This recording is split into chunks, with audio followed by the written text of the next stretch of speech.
Alors, aujourd'hui, qu'est-ce qu'on va faire? Parce que je vous ai quand même trouvé des articles, il faut pas déconner.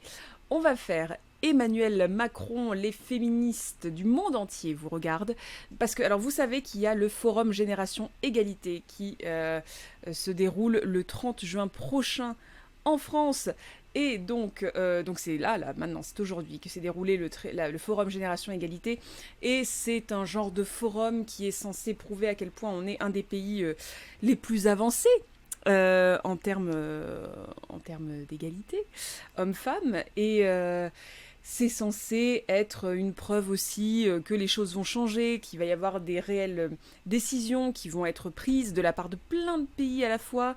Sauf que en règle générale, ce genre de forum... Alors je sais que beaucoup de gens y croient à ces forums et trouvent que c'est très important. Moi, je trouve que c'est important parce que ça fait un peu parler, mais enfin la preuve, c'est que quand même on n'en a pas énormément parlé non plus dans l'actualité ces derniers temps, mais ça fait un peu parler euh, et, euh, et ça a le mérite de mettre sur le tapis des choses qui sont importantes et qui devraient concerner à peu près tout le monde. Ça permet de mettre en avant réellement ce genre de choses-là. Toutefois, je trouve que la plupart du temps, ça ne mène pas à grand chose de concret. Donc c'est très souvent, je trouve que ces forums, des fois, rendent la situation encore plus difficile parce que ça donne une espèce de bonne excuse aux gouvernements divers et variés, hein, pas qu'aux nôtres, pour dire non, non, mais c'est bon, attendez, on a déjà participé au forum Génération Égalité, je veux dire, on s'est engagé, voilà, au niveau éthique, donc croyez-nous, on est hyper féministe et la cause des femmes chez nous, c'est numéro un. Mais sauf que derrière, il n'y a rien de concret, mais quand même, il y a eu le forum Génération Égalité, donc tout va bien, je me dédouane de tout et je n'ai pas à faire grand-chose ensuite. Donc voilà, écoutez, je suis un peu dubitative, on va dire, mais je veux pas non plus casser l'ambiance, parce que c'est bien de l'avoir fait, le Forum Génération Égalité, c'est quand même chouette que ça se passe en France. Bon écoutez, moi je ne suis pas très, comment dire, pas très positive, c'est peut-être pas le mot, mais j'ai pas énormément d'espoir, on va dire. Je trouve surtout que notre président se voile totalement la face sur l'efficacité de ses politiques en matière d'équité femmes-hommes. Est-ce qu'il se voile réellement la face ou est-ce que juste il essaie de voiler le truc qu'il est en train de faire un peu en mode ouh, regardez, c'est flou, c'est flou, c'est flou. Mais retenez le positif. Voilà, je me demande s'il n'est pas conscient quand même de ce qu'il fait. Et je pense qu'il se donne l'air d'être un champion persuadé d'être un champion sur le sujet. Je suis pas certaine qu'il le soit réellement. En plus, je côtoie des chercheurs dans le changement climatique, c'est la spécialité, et ils m'aident pas trop à faire efficacement l'autruche, tu m'étonnes.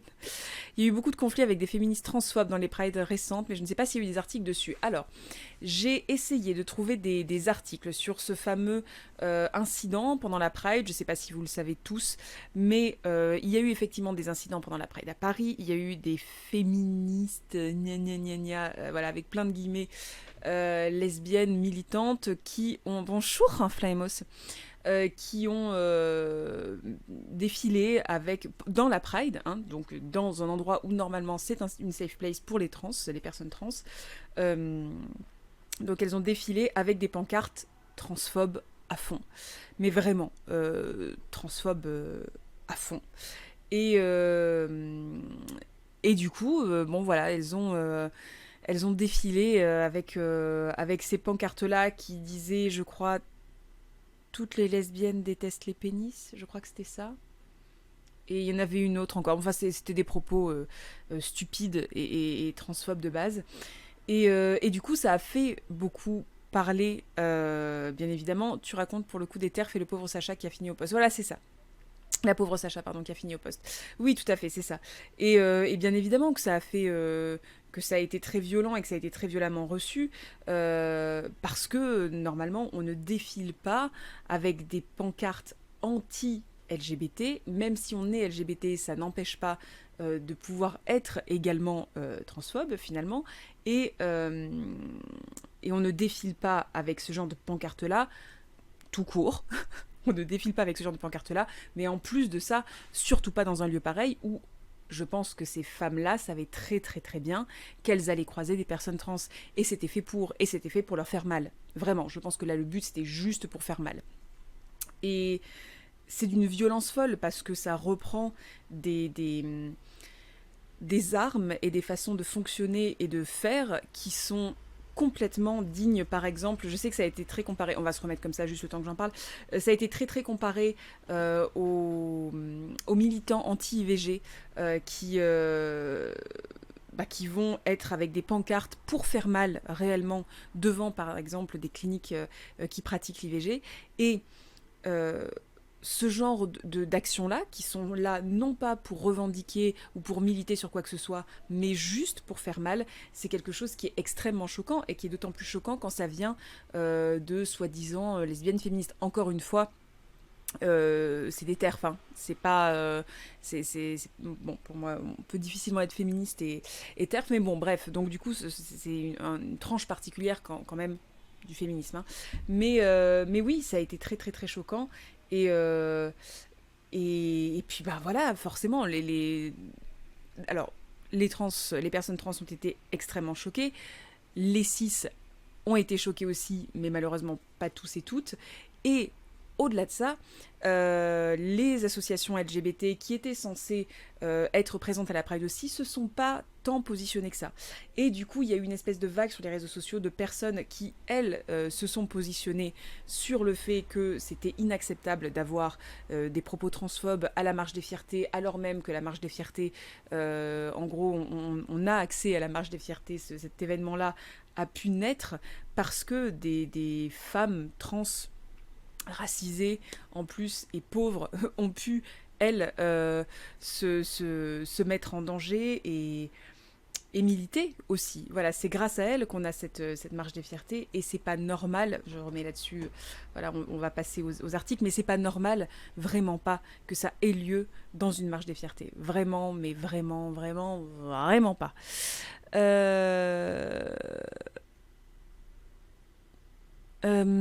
C'est juste des terfs, pas des terfs, parce que franchement, ça, du féminisme, oui, on est d'accord. Je suis pas certaine du terme terf, de plus en plus. Tu racontes, parce que oui, parce que je sais pas à quel point tu peux être féministe et terf. Donc effectivement, peut-être que terf n'est pas tant que ça une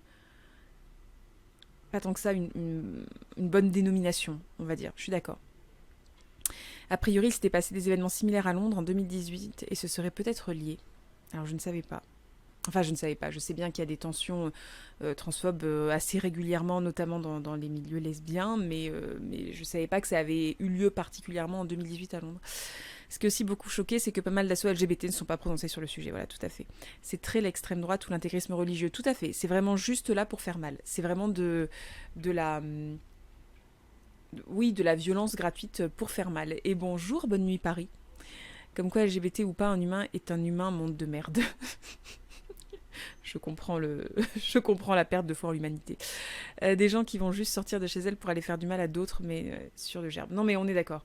On est d'accord que là, la violence, elle réside dans le fait que ces personnes-là savaient très très bien qu'elles allaient faire mal, qu'elles n'ont pas été arrêtées par les associations LGBT, que beaucoup d'associations LGBT ont mis énormément de temps à se positionner, que les organisateurs de la Marche des Fiertés ont mis du temps à se positionner et ont eu un positionnement assez froid, assez tiède, on va dire en tout cas, au début. Ouais, ça a été étrangement flou et tiède et considéré comme un événement, un incident mineur, on va dire, dans la Marche des Fiertés, qui pourtant, me semble-t-il, était vraiment sur le thème du militantisme cette année. En plus, bon bref, c'était voilà, très... très violent. J'ai trouvé ça très très violent. J'ai essayé de me positionner en tant que personne cis en disant que pour ma part, les TERF n'avaient pas à s'exprimer en tant que féministes et encore moins dans une marche des fiertés dans lesquelles les personnes trans sont plus que bienvenues puisqu'elles sont quasiment, même pas quasiment, puisqu'elles sont fondatrices, mine de rien, de cette marche des fiertés. Mais c'est compliqué parce que je voulais pas prendre non plus je voulais me positionner et faire mon travail d'allié, mais je voulais pas non plus prendre la parole complètement et invisibiliser les personnes trans qui en parlaient bien mieux. Donc voilà, ça a été moi je me suis un peu positionnée, mais il faut bien dire ce qui est. Les articles dessus, j'en ai pas trouvé des sensationnels, j'en ai pas trouvé énormément qui prenaient parti non plus. C'était beaucoup une espèce de review de ce qui s'était passé. Je sais pas trop, j'ai pas trouvé d'article en tout cas qui me convenait sur le thème. J'ai vu aussi beaucoup de lesbiennes dire que ça fait Ça faisait augmenter la défiance des femmes trans, en particulier les femmes trans homo, contre les femmes cis homo, et que c'était un gros problème. Oui, je suis bien d'accord. Parce que les images retenues sont celles de Sacha arrachant la pancarte, et que ce sont les TERF qui se sont emparés de la médiatisation très vite en parlant de violence d'hommes contre des lesbiennes. Ouais, j'ai lu ça. Le côté de toute façon, ils réagissent comme des hommes, ils réagiront toujours comme des hommes. La violence, c'est que des trucs d'hommes, et voilà, tout en invisibilisant complètement la violence psychologique qu'elles avaient effectuée à leur encontre, alors que, encore une fois, c'était voulu. Enfin, je veux dire, cette violence-là, elle ne pouvait pas être ignorée. C'était voulu comme effet. Bien évidemment, à une marche des fiertés dans lesquelles les gens qui sont dedans sont alors par exemple trans, mais on pouvait prendre aussi un exemple de personnes homosexuelles, et tu es homophobe et tu vas à la marche des fiertés exprès avec tes petites pancartes qui disent que tous les homos doivent mourir, bon bah forcément tu fais ça pour faire mal, tu fais pas ça pour revendiquer, tu fais pas ça pour militer. Voilà, c'est juste pour blesser. Donc, ouais, j'ai lu aussi ces trucs-là de la violence des hommes qui est encore perceptible, même si ils essaient de nous faire croire que ce sont des femmes ou je sais pas quoi. Oui, c'est d'une violence folle, et en fait, je trouve qu'il y a peu d'articles qui prennent résolument, franchement, parti. Donc voilà. Je pense qu'ils ont voulu prendre du recul pour comprendre avant de condamner, sûrement. Par contre, quand Stern s'est pris des œufs, 15 minutes plus tard, il y avait déjà des prises de parole, souvent flirtant avec la transphobie, alors qu'en plus les œufs venaient de 6. Non mais oui. Ah non mais... complètement. Mais leur silence et la lenteur de réponse des organes sont vraiment problématiques, tout à fait. Et en essentialisation de la nature de la femme qui est naturelle... En essentialisant la nature de la femme qui est naturellement une petite rose incapable de violence. Bien évidemment. Une femme capable de violence, n'importe quoi. Bref, donc je n'ai pas d'article là-dessus, effectivement. Là, on a le forum Génération Égalité. Du coup, j'ai pris 2 articles, un de Slate qui a l'air d'être plus une tribune, un de Libération qui a l'air d'être plus un article sur le sujet. Donc bon, honnêtement, peu importe le contexte, les propos sont clairement transphobes. Rien n'empêchait de faire une prise de parole immédiate sur les propos transphobes et développer plus tard sur l'incident avec Sacha. Oui, tout à fait. Normalement, dans nos sociétés actuelles, plus personne ne devrait être homophobe, plus personne ne devrait être transphobe, plus personne, globalement. C'est la faute de l'extrême droite encore, ou bien non? Bien cette fois-ci, nous sommes épargnés de l'incidence où on va bientôt dire que c'est de notre faute. Alors, non. Là, pour le coup, c'est pas... Alors, bien évidemment que ça flirte avec... c'est souvent des personnes qui flirtent avec les extrêmes.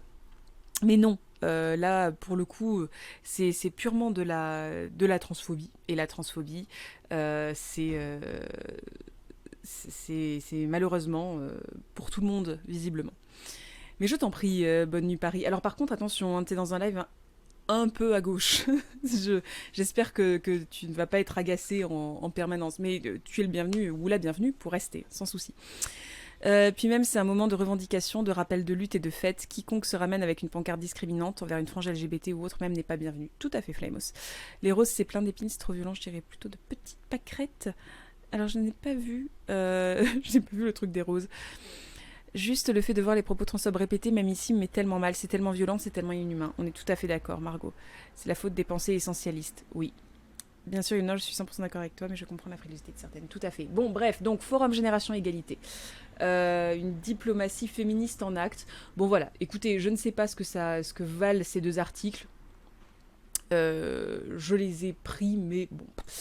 voilà, on verra bien ce qu'ils disent. À mon humble avis, globalement, de toute façon, ce genre de forum ne sert pas à grand chose. Encore une fois, c'est vraiment mon avis là-dessus. Des lesbiennes d'extrême droite, ça existe? Oui. Oui. Ça dépend comment tu définis extrême droite, mais oui, je pense. Oui. Ah oui, non, mais vraiment, moi j'en ai connu. Oui. Il faut bien, je viens d'un territoire ennemi pour psychanalyser et comprendre toute la contradiction. Eh bien, pas de souci. Psychanalyse-nous donc. Bonne nuit, Paris. Ensuite, nous avons donc un petit article sur la PMA pour toutes, effectivement, qui a été adopté. Un moment d'histoire à l'Assemblée, voilà, donc on va lire ça. Pour une fois qu'il y a des bonnes nouvelles, on va lire ça.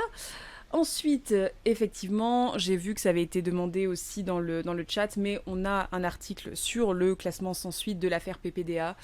Bon. Que dire Que dire? Je- On lira ça ensemble et on va pas s'énerver tout de suite.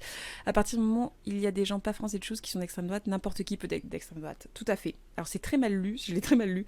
À partir du moment où il y a des gens pas français de souche qui sont d'extrême droite, n'importe qui peut être d'extrême droite, je suis d'accord. Nukrum. Ce n'est pas féminisme mais plus lié au racisme, mais il y a eu des articles sur le déferlement de haine raciste auquel Mbappé a dû faire face suite au dernier match. Alors non. Non, effectivement, j'ai pas... je ne suis pas tombée dessus. Donc, à la limite, n'hésitez pas à partager ces articles-là dans le Discord, par exemple. Ensuite, nous avons notre petit point valeurs actuelles. Avec en Corée, les hommes lancent un hashtag MeToo pour lutter contre la haine des féministes. Se sentant offensés par les féministes revendicatrices prônant des discours anti-hommes, des groupes masculins se sont formés pour s'y opposer. Donc écoutez, on va lire ce petit article. Ça faisait longtemps qu'on n'avait pas eu un point valeurs actuelles. Là, l'article est en entier, même quand on n'est pas abonné. Donc, tac, point valeurs actuelles. Et alors, un point... c'est un article de Slate, l'apparition tardive des bagages à roulettes, une question de sexisme. Alors, j'ai trouvé le titre de l'article tellement n'importe quoi que du coup, je me suis dit que j'avais envie de découvrir avec vous pourquoi l'apparition tardive des bagages à roulettes est une question de sexisme. J'avoue que pour l'instant, je suis un petit peu dubitative. mais bon, pourquoi pas. Il y a eu des trucs sur les réseaux vraiment d'une violence sans nom. J'ai l'impression que c'est à chaque fois qu'il y a un match il y a une espèce de flambée du racisme à nouveau. Un match qu'on perd, hein, qu'il y a une flambée du racisme à nouveau. Mais je chercherai des trucs dessus, j'avoue que j'y ai pas été confrontée. Ça faisait longtemps le petit point causeur valeurs actuelles. Écoutez, vous me connaissez maintenant. Le pauvre, il a été encensé, on le traîne dans la boue parce qu'il a moins performé. Quelle horreur. Mais oui. Écoutez, je ne... Ouais, j'ai pas vu. Je suis pas tombée, en tout cas, là-dessus. Alors, tant mieux pour moi, sûrement, mais... Ouais, j'ai pas vu qu'il y avait ce truc-là autour d'Mbappé. Écoutez, je lirai ça ensuite. Allez, c'est parti. On commence avec la tribune dans Slate. Emmanuel Macron, les féministes du monde entier vous regardent. Le forum Génération Égalité, qui se déroule le 30 juin prochain en France, est l'opportunité d'investir pour un réel changement. Il s'est dégarni, non? Hein? Point cheveux de Macron. J'ai l'impression qu'il s'est dégarni. Au cours des dernières décennies, des voix se sont élevées pour dénoncer les violences sexuelles et sexistes partout dans le monde. Malgré l'onde de choc provoquée par #MeToo et les mobilisations féministes à travers le monde, force est de constater que les États n'ont pas pris les mesures adéquates pour s'attaquer aux racines systémiques du problème. De même qu'ils sont encore trop nombreux à continuer d'ignorer les violences qui touchent les femmes, cis et trans, les personnes trans et non-binaires. Ce n'est pas acceptable. Tant que les gouvernements n'auront pas agi de manière concrète, le système patriarcal violent continuera de prévaloir, infligeant au passage des souffrances injustifiables aux femmes, cis et trans, et à toutes les personnes trans et non-binaires. Oui, donc c'est clairement une tribune. C'est vraiment clairement une tribune du coup, collectif Génération Féministe et #NousToutes. Donc jusque-là, que dire de plus? Moi, la seule news de cette histoire que j'ai vue de la parade, c'est un homme qui s'est fait frapper par un certain Karim du mouvement LGBT parce que l'autre en question avait un t-shirt de je sais plus quoi et ça lui a pas plu. T'es au courant de cette news? Alors non. Non. Bonne nuit Paris, mais n'hésite pas à partager dans le chat. La France a décidé d'accueillir le forum Génération Égalité le 30 juin et se présente comme une championne de l'égalité de genre. Dimanche, Emmanuel Macron s'est proclamé profondément féministe. Or, à une semaine de l'ouverture du forum, le président n'a jamais reçu les organisations féministes. C'est mauvais signe en règle générale pour un président profondément féministe. 4 ans après l'annonce de l'égalité femmes-hommes en tant que grande cause du quinquennat, les féministes françaises attendent toujours que des efforts concrets soient faits pour lutter contre tous les types de violences basées sur le genre, à commencer par les féminicides. En effet, rien ne pourra changer tant que les discours ne seront pas accompagnés d'une augmentation significative des financements. La plupart des organisations féministes considèrent le manque de ressources financières comme leur principale contrainte. Un récent rapport de l'OCDE montre que les organisations de défense des droits des femmes ne reçoivent que 0,1% du total de l'aide publique au développement et 0,4% de l'ensemble de l'aide liée au genre. Les groupes travaillant sur des forums croisés de discrimination, LGBTQI+, femmes autochtones, jeunes féministes et travailleuses du sexe, personnes prostituées, sont encore moins financés. Oui, ça, le fait que globalement, l'une des principales contraintes de beaucoup d'organisations féministes, ce soit les sous. Bon, ça pareil, ça fait des années et des années et des années, ça n'a pas changé, voire même ça s'est aggravé. Il n'y a qu'à voir à quel point une association qui pourtant est vraiment de notoriété publique et qui sert réellement les gens, qui qui est utile réellement pour l'ensemble des franges de la société, quel que soit le genre et quelles que soient les opinions politiques, comme le planning familial, encore une fois. Le planning familial a énormément de mal à faire des actions concrètes et beaucoup d'antennes du planning familial sont obligées de fermer parce qu'il n'y a pas de sous, parce que du coup on ne peut pas maintenir les salariés, etc. Je vous rappelle que dans énormément de planning familial, par exemple, il y a des médecins qui sont là de façon bénévole, genre des gynécologues qui sont là de façon bénévole, des sages-femmes parfois qui sont là de façon bénévole. Il y a aussi des salariés, il y a des bénévoles tout court qui sont là pour faire les animations au collège, au lycée, qui sont là aussi pour répondre au téléphone, juste pour orienter les gens, pour pouvoir essayer de leur trouver des rendez-vous avec des docteurs. Voilà, c'est vraiment, il y a un énorme besoin et une énorme demande de la part des gens sur le planning familial. Et le planning familial se voit contraint très souvent de restreindre ses actions parce que juste, il n'y a pas assez d'argent. Et ça, je l'avais vu concrètement quand j'étais bénévole au planning, l'année où moi je suis partie, il y avait eu des rumeurs de baisse drastique du budget. Et effectivement, le budget avait baissé drastiquement et était en voie de baisser encore plus. Il fallait absolument aller quêter à droite à gauche pour avoir quelques sous pour pouvoir maintenir les choses qui étaient faites. Voilà, c'était un peu la merde. Et clairement, cette organisation se considère comme une organisation féministe, parce qu'elle l'est la plupart du temps. Alors encore une fois, chaque antenne est gérée différemment, hein, donc on peut critiquer certaines antennes, mais normalement le but du planning familial est profondément féministe, et clairement ce qui leur manque, c'est les sous, et ce gouvernement-là n'a pas vraiment fait en sorte que ce soit moins compliqué.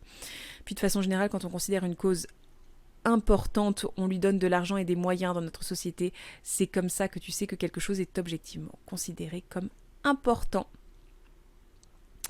Alors oui, attention, Bonne Nuit Paris, il faut pas trop... 7 messages, on t'était passé par un mode calme the spam. Alors je ne sais pas. Pourquoi le spam?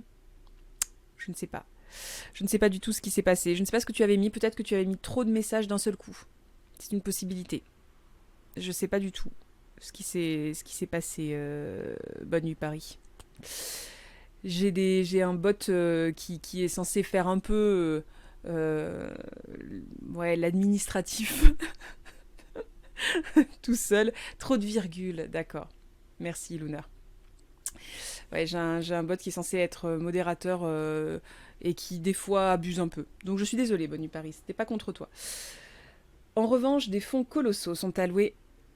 Un modo me reposte mon message, please. Oui, Ilunner, essaie de reposter le message, s'il te plaît. En revanche, des fonds colossaux sont alloués à des programmes ultra-conservateurs et fondamentalistes dont le but est de contrer les droits des femmes et des personnes LGBTQI+, en favorisant les situations de violence. Il faut savoir par exemple que le mouvement anti-genre a été financé à hauteur de plus de 3,7 milliards de dollars US entre 2013 et 2017. C'est 3 fois plus que le financement des groupes LGBTQI+, les mêmes années. Il est grand temps pour les gouvernements de revoir leurs priorités. C'est la raison pour laquelle nous, féministes de France, rejoints par d'autres organisations et réseaux de différents pays, attendons plus que des mots sur le multilatéralisme renouvelé. L'annonce du président Macron d'accueillir le forum Génération Égalité a créé de grandes attentes, non seulement de la part des Français et Françaises, mais aussi des féministes du monde entier. Les gouvernements et leaders politiques ne doivent pas quitter Paris le 2 juillet sans engagement financier fort. Je n'y crois tellement pas, mais genre, tellement pas. Bonsoir Jonathan McCready. Il n'existe pas de mot magique qui permettrait de résoudre le problème des violences sexuelles et sexistes. Les bonnes intentions ne suffisent pas face à cette pandémie de l'ombre. Si chaque gouvernement allouait au moins 0,1% de son PIB à la lutte contre les violences sexuelles et sexistes, les pays se positionneraient sur une voie plus réaliste pour y mettre fin et atteindre l'égalité des sexes. Le 23 et 24 juin, nous, féministes du monde entier, serons réunis une fois de plus pour interpeller les gouvernements. Depuis des siècles, nous luttons pour que la violence cesse. Les gouvernements ne peuvent plus nier notre droit à vivre dans un monde exempt de violence, basé sur le genre. Il est maintenant temps d'investir pour un réel changement, d'arrêter de discourir et de financer de façon conséquente et importante. En d'autres termes, stop talking, start funding. Alors,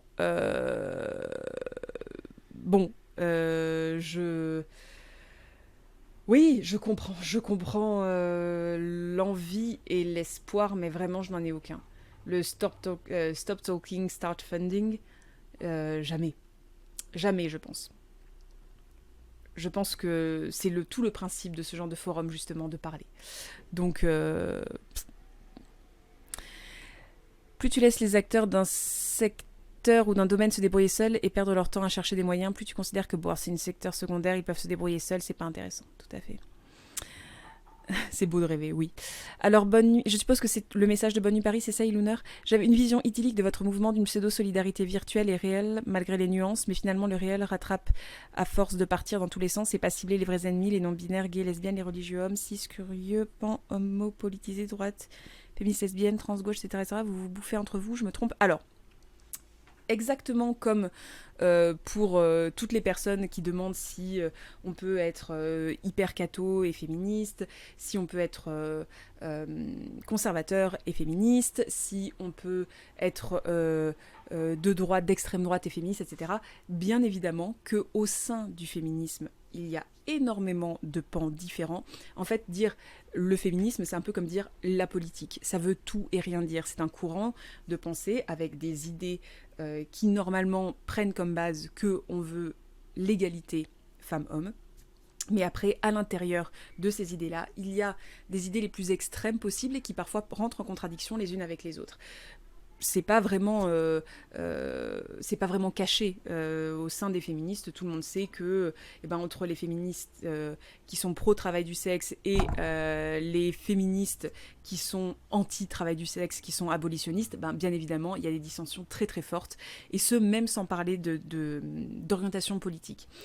Le mouvement LGBTQI+, en fait, ce n'est pas un mouvement politique, c'est un mouvement avec du militantisme à l'intérieur, bien évidemment, mais c'est un mouvement qui englobe juste toutes les personnes LGBTQI+.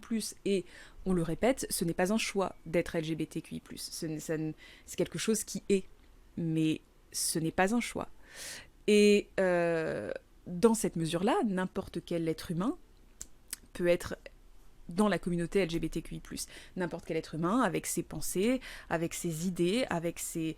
des fois aussi avec ses envies qui sont très en contradiction, enfin ses envies de société, qui sont très en contradiction avec les envies de société des autres.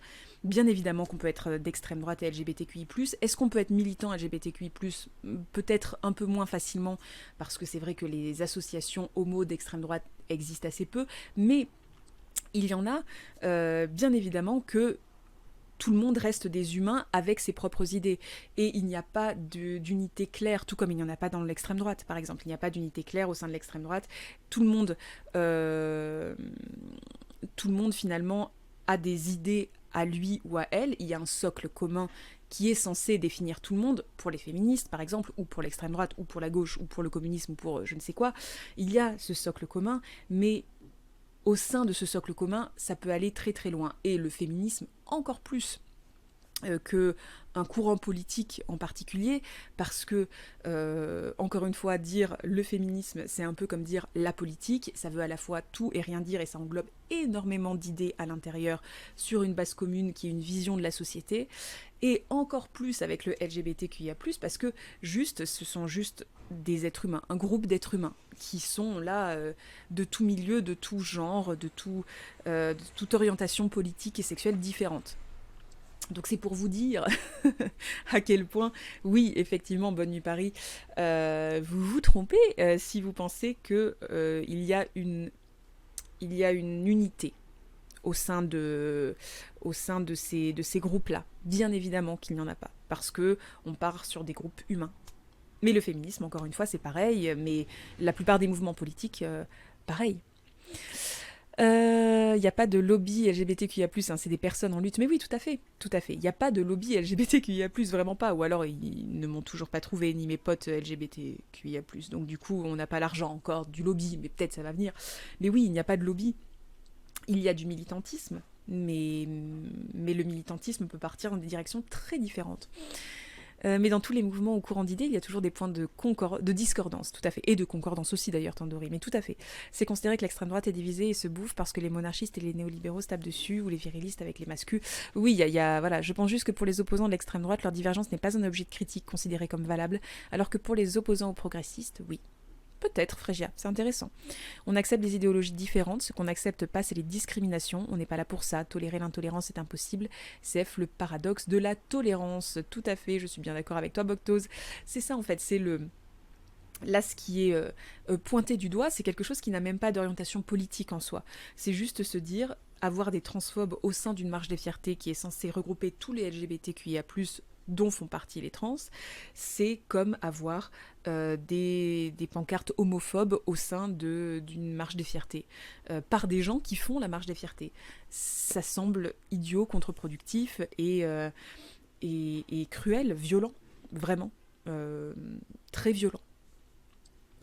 Le simple fait, donc là c'est même pas une opinion, la transphobie ou l'homophobie, le racisme, c'est pas des opinions. Le simple fait que dans chaque groupe, peu importe sa cause, il y a des gens fonctionnant à l'instinct et d'autres fonctionnant à la pensée critique, cela entraînera toujours des dissensions internes. Oui, c'est vrai aussi. C'est intéressant comme débat, je trouve, le principe de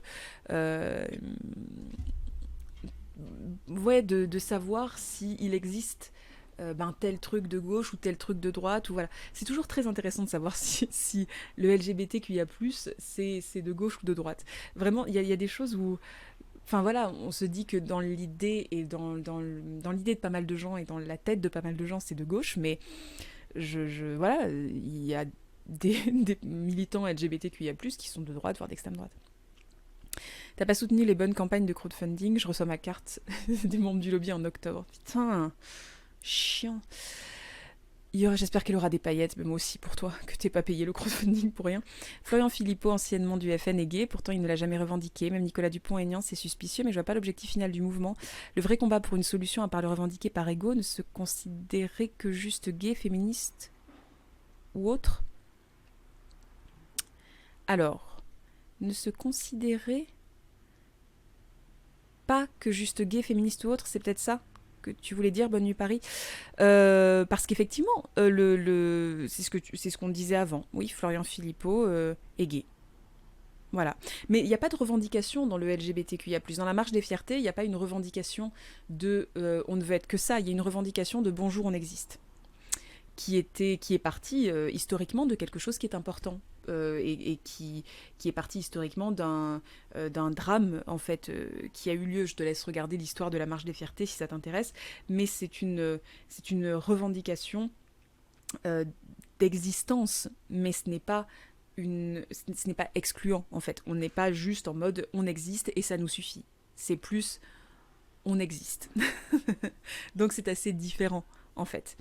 Je suppose que ce que tu veux dire, c'est qu'il ne faut pas juste se considérer comme gay, féministe ou autre. Mais encore une fois, se dire juste féministe, c'est comme dire j'ai des opinions politiques. J'ai des opinions politiques, ça veut tout et rien dire, quoi. Alors je suis désolée, vous entendez les cris de mon nymphe, hein, mais voilà, j'ai des opinions politiques, ça veut tout et rien dire. On peut avoir des opinions politiques radicalement différentes. Je suis gay, ça veut tout et rien dire. Ça signifie juste que voilà, on est gay. Mais ça ne signifie pas qu'on a telle ou telles opinions.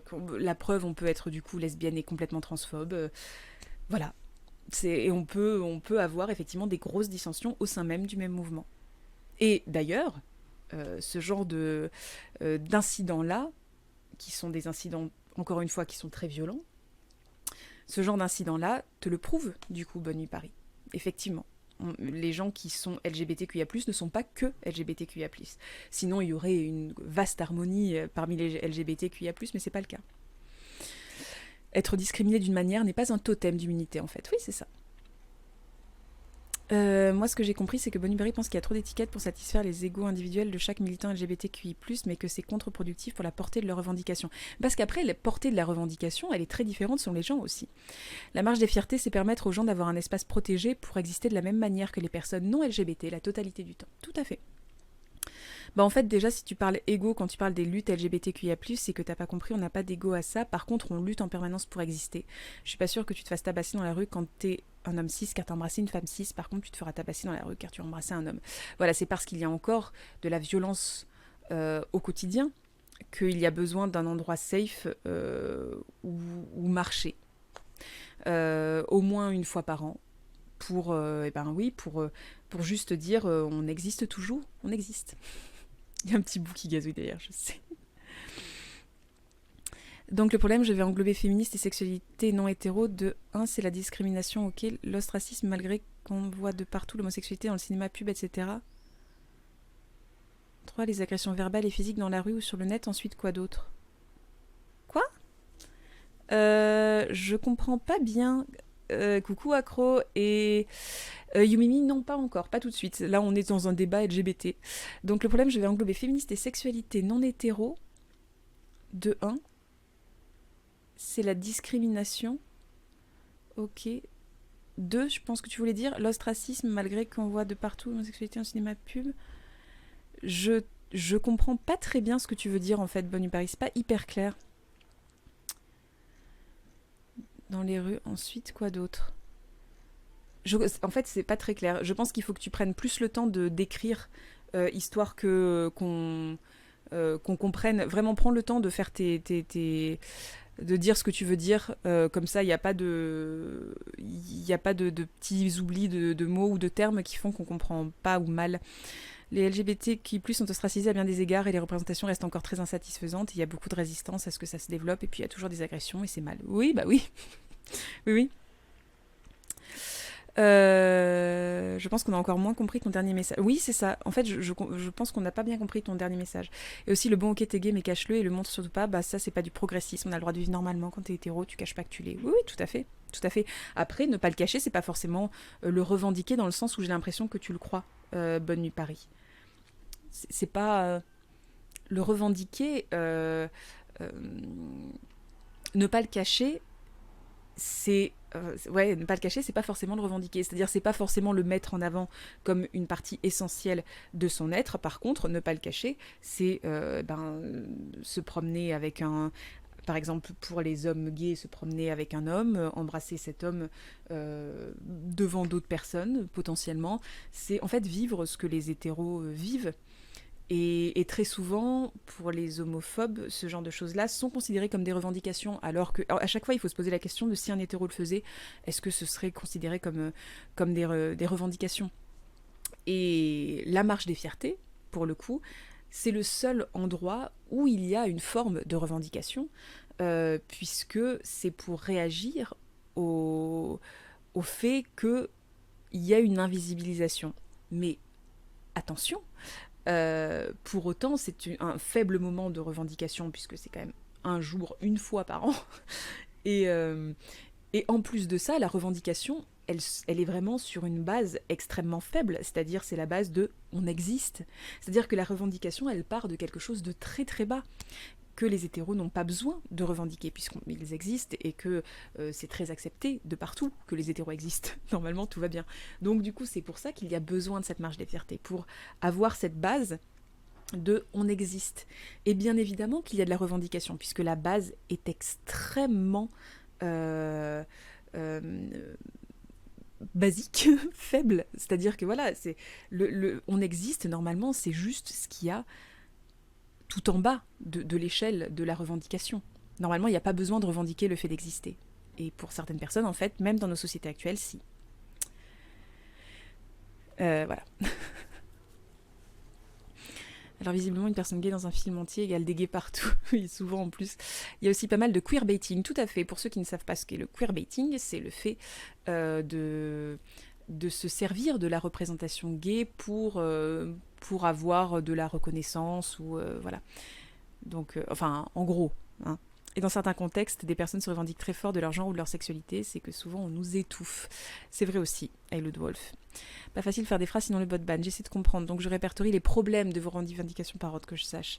Discrimination, ostracisme, violence verbale et physique. Ça c'est le problème, on est d'accord ? Tu sais, les problèmes sont assez vastes, Bonne Nuit Paris, donc je suis pas sûre qu'on ait le temps de tous les regrouper ici. Mais dans les problèmes, effectivement, il y a la discrimination, oui, effectivement, une discrimination qui peut être au jour le jour, mais qui peut être aussi dans un monde du travail, qui peut être dans plein d'endroits différents. Euh, Quand il s'agit d'accéder à la parentalité, etc. Voilà, donc ça c'est... Ou au mariage, on l'a vu, ça a été compliqué. Donc voilà, effectivement, il y a de la discrimination. L'ostracisme, c'est une possibilité aussi, mais c'est pas ce qui est le plus, je pense, revendiqué au niveau des vrais problèmes autour de ça. La violence verbale et physique, oui, bien évidemment. Mais il y a plein d'autres choses, je pense. Après, il faut voir ce que des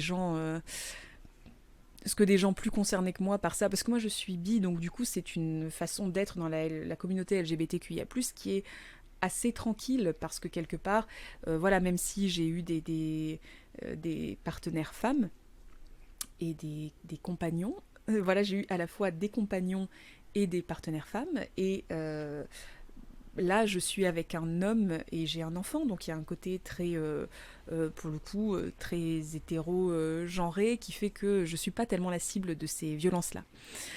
Il y a quand même quelques temps sur les réseaux sociaux, c'était la mode pour pas mal de personnes militantes de s'auto-revendiquer, entre autres Neuro-A, pour donner plus de légitimité à ses propos personnels en se rajoutant des discriminations. En tant que réellement autiste, c'est pas génial comme période. Je peux comprendre. Bonsoir Bubule. Oui, la marche des fiertés, c'est même pas encore l'étape de réclamer des droits. Tout à fait, c'est juste le fait de dire j'existe. C'est intéressant vraiment comme débat. Je suis désolée, on va revenir aux articles, mais je trouve que c'est vraiment intéressant comme débat.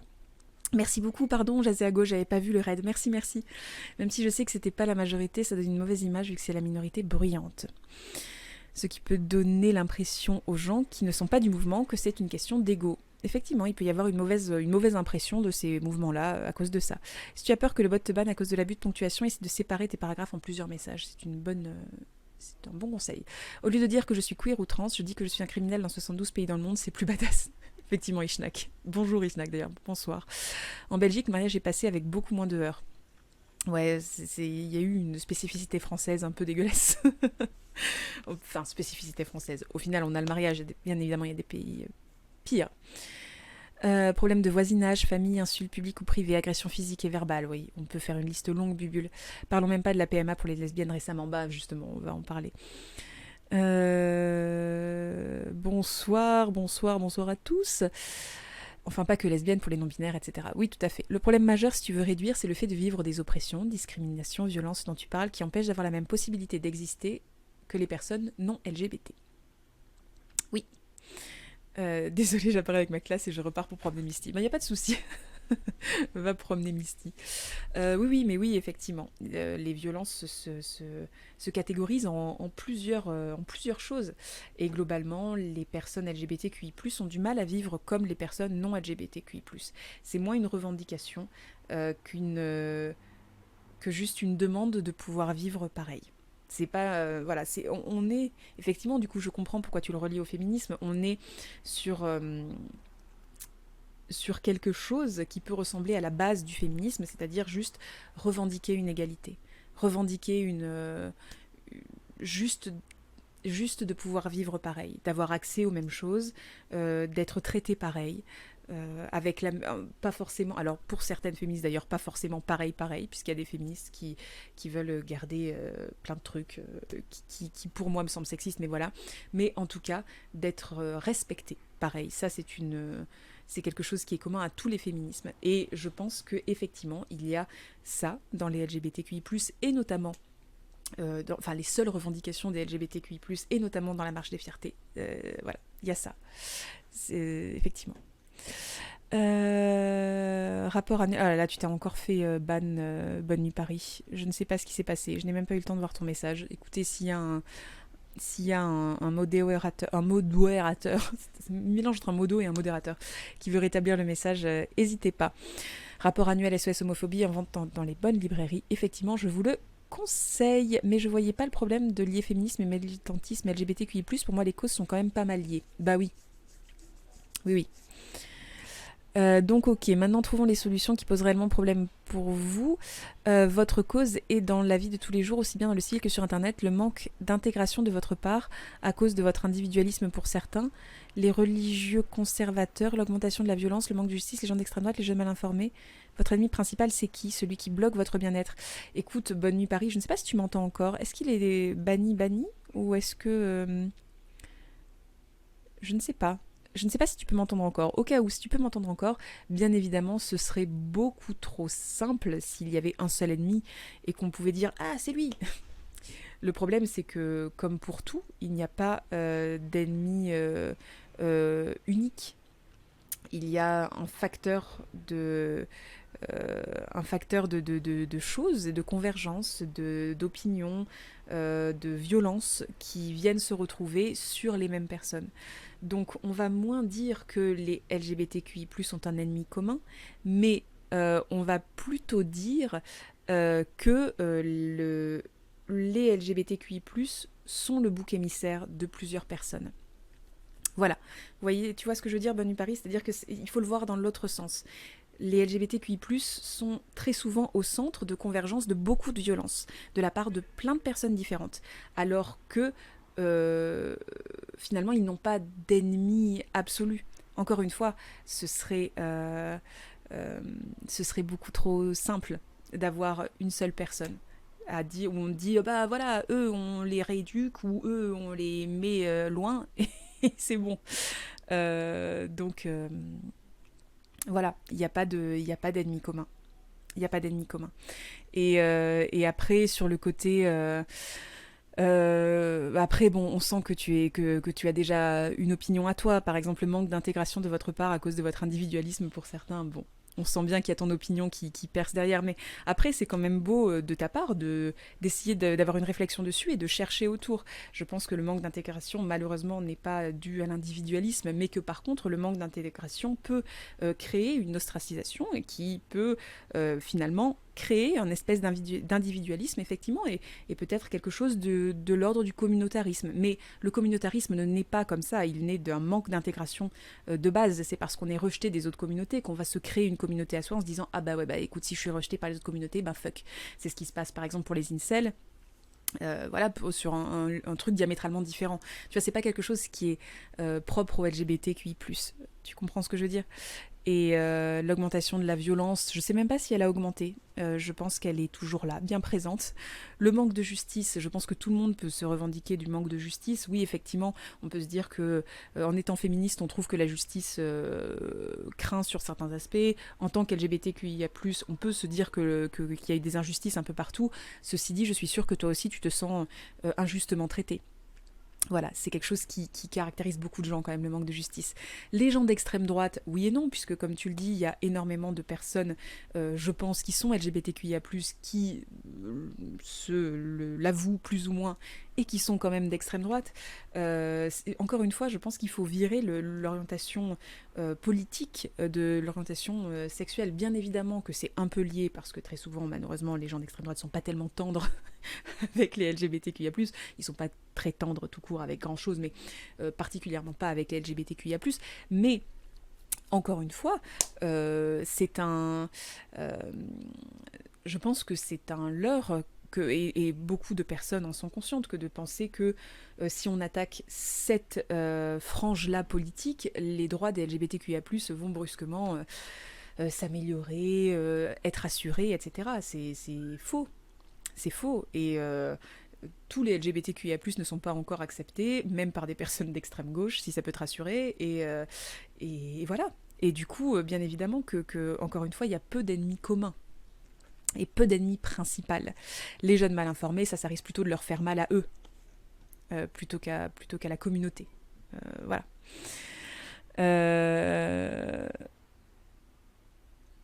Généralement, si on considère s'il y a un ennemi, c'est que ça pue un peu, on n'est pas dans un monde binaire, bien vs mal, gentil vs méchant. Et non.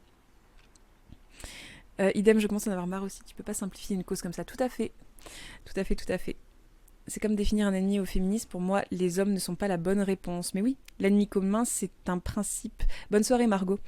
D'extrême droite, ça n'a aucune place dans le militantisme intersectionnel, puisqu'on combat un système et des idées, pas des individus. Je suis assez d'accord. C'est justement pour ça que ça continue. Il faut couper la tête du chef, de celui qui pose le plus problème. Les autres tombent derrière par mimétisme. C'est la solidarité collective. Sinon, dans 30 ans, tu auras toujours les mêmes problèmes. Eh bien, écoute, si tu as un ennemi commun à nous désigner, n'hésite pas. Mais bon, vraiment, je crois qu'il n'y en a pas dans la vie.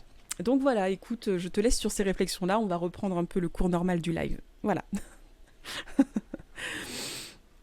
Tout à fait, mais vous allez finir par vous aimer les uns les autres, bordel de merde. C'est un peu ça. C'est un peu ça. Allez, on reprend le live. 26 ans après la conférence. Mais alors vraiment, encore une fois, moi j'ai trouvé que c'était intéressant comme débat. Ici, on est sur de la pédagogie et c'est important de rappeler les choses. Déjà parce que ça ne fait de mal à personne. Mais en plus de ça, oui, l'ennemi commun, c'est le capitalisme, le gauchisme. Résumons ça à ça, tu sais quoi. Le patriarcat et le capitalisme, tac. Mais en plus de ça, ça permet aussi de clarifier ses propres opinions. C'est toujours une bonne idée de débattre avec les gens, de débattre calmement avec les gens qui sont d'un avis différent au nôtre. Ensuite, 26 ans après la conférence mondiale sur les femmes à Pékin, le forum Génération Égalité culmine ce mercredi à Paris. Cette COP des femmes se veut l'incarnation du concept émergent de diplomatie féministe prôné par la France. Une avancée qui se heurte encore à d'importantes limites. Oui, on est d'accord, je pense que c'est très très limité, effectivement. Les droits des femmes sont les droits humains. Ces mots prononcés par Hillary Clinton lors de la 4e conférence mondiale sur les femmes à Pékin en 1995 résonneront avec force ce mercredi à Paris. Figure de ce rendez-vous historique, l'ancienne secrétaire d'État américaine passera 26 ans plus tard le flambeau lors du forum Génération Égalité. Organisé par la France et le Mexique en pleine montée des conservatismes, par exemple en Pologne où le droit à l'IVG est remis en question, cette COP des femmes ambitionne d'accélérer le progrès en matière d'égalité femmes-hommes.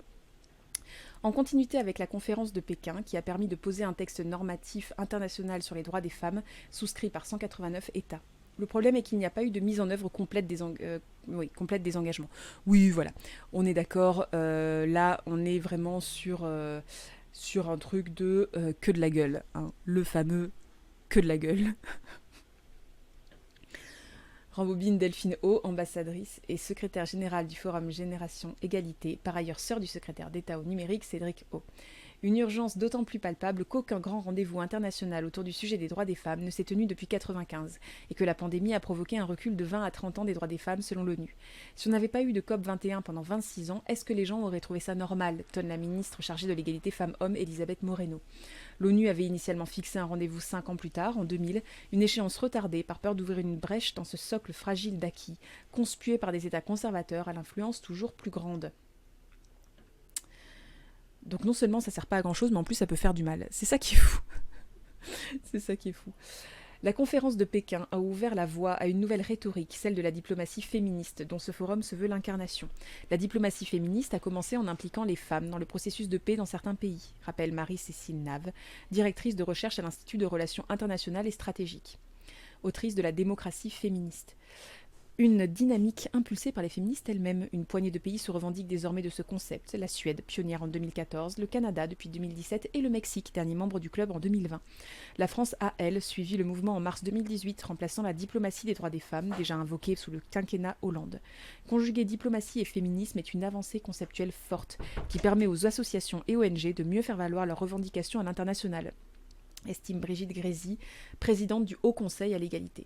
Bon, encore une fois, je trouve que c'est très très bien hein, au niveau des revendications, au niveau de plein de choses.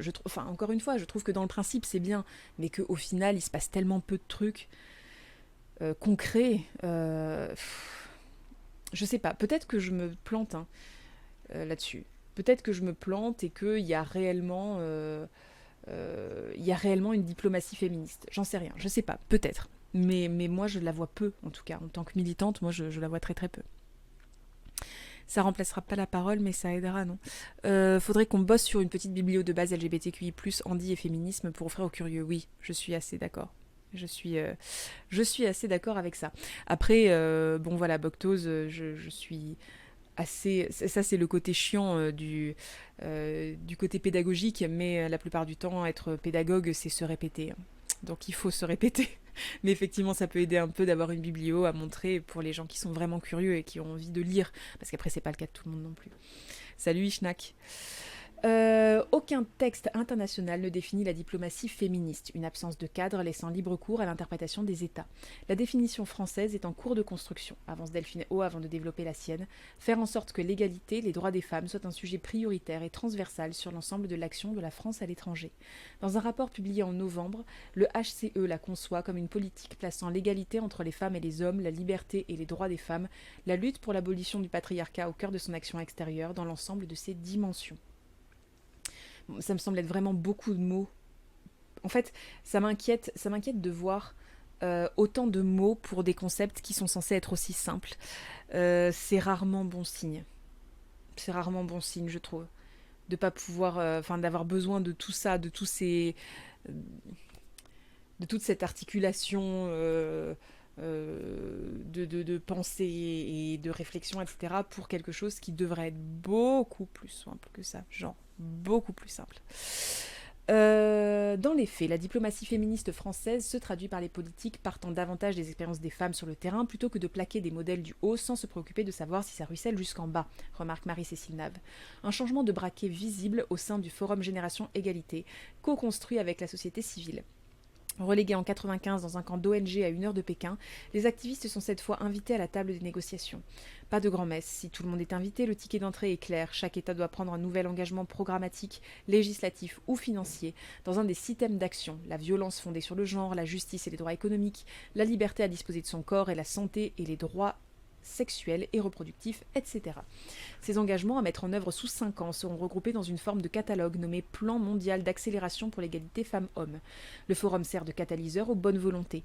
Près de 70 pays ont répondu présents. Ils devraient annoncer leur engagement ce mercredi.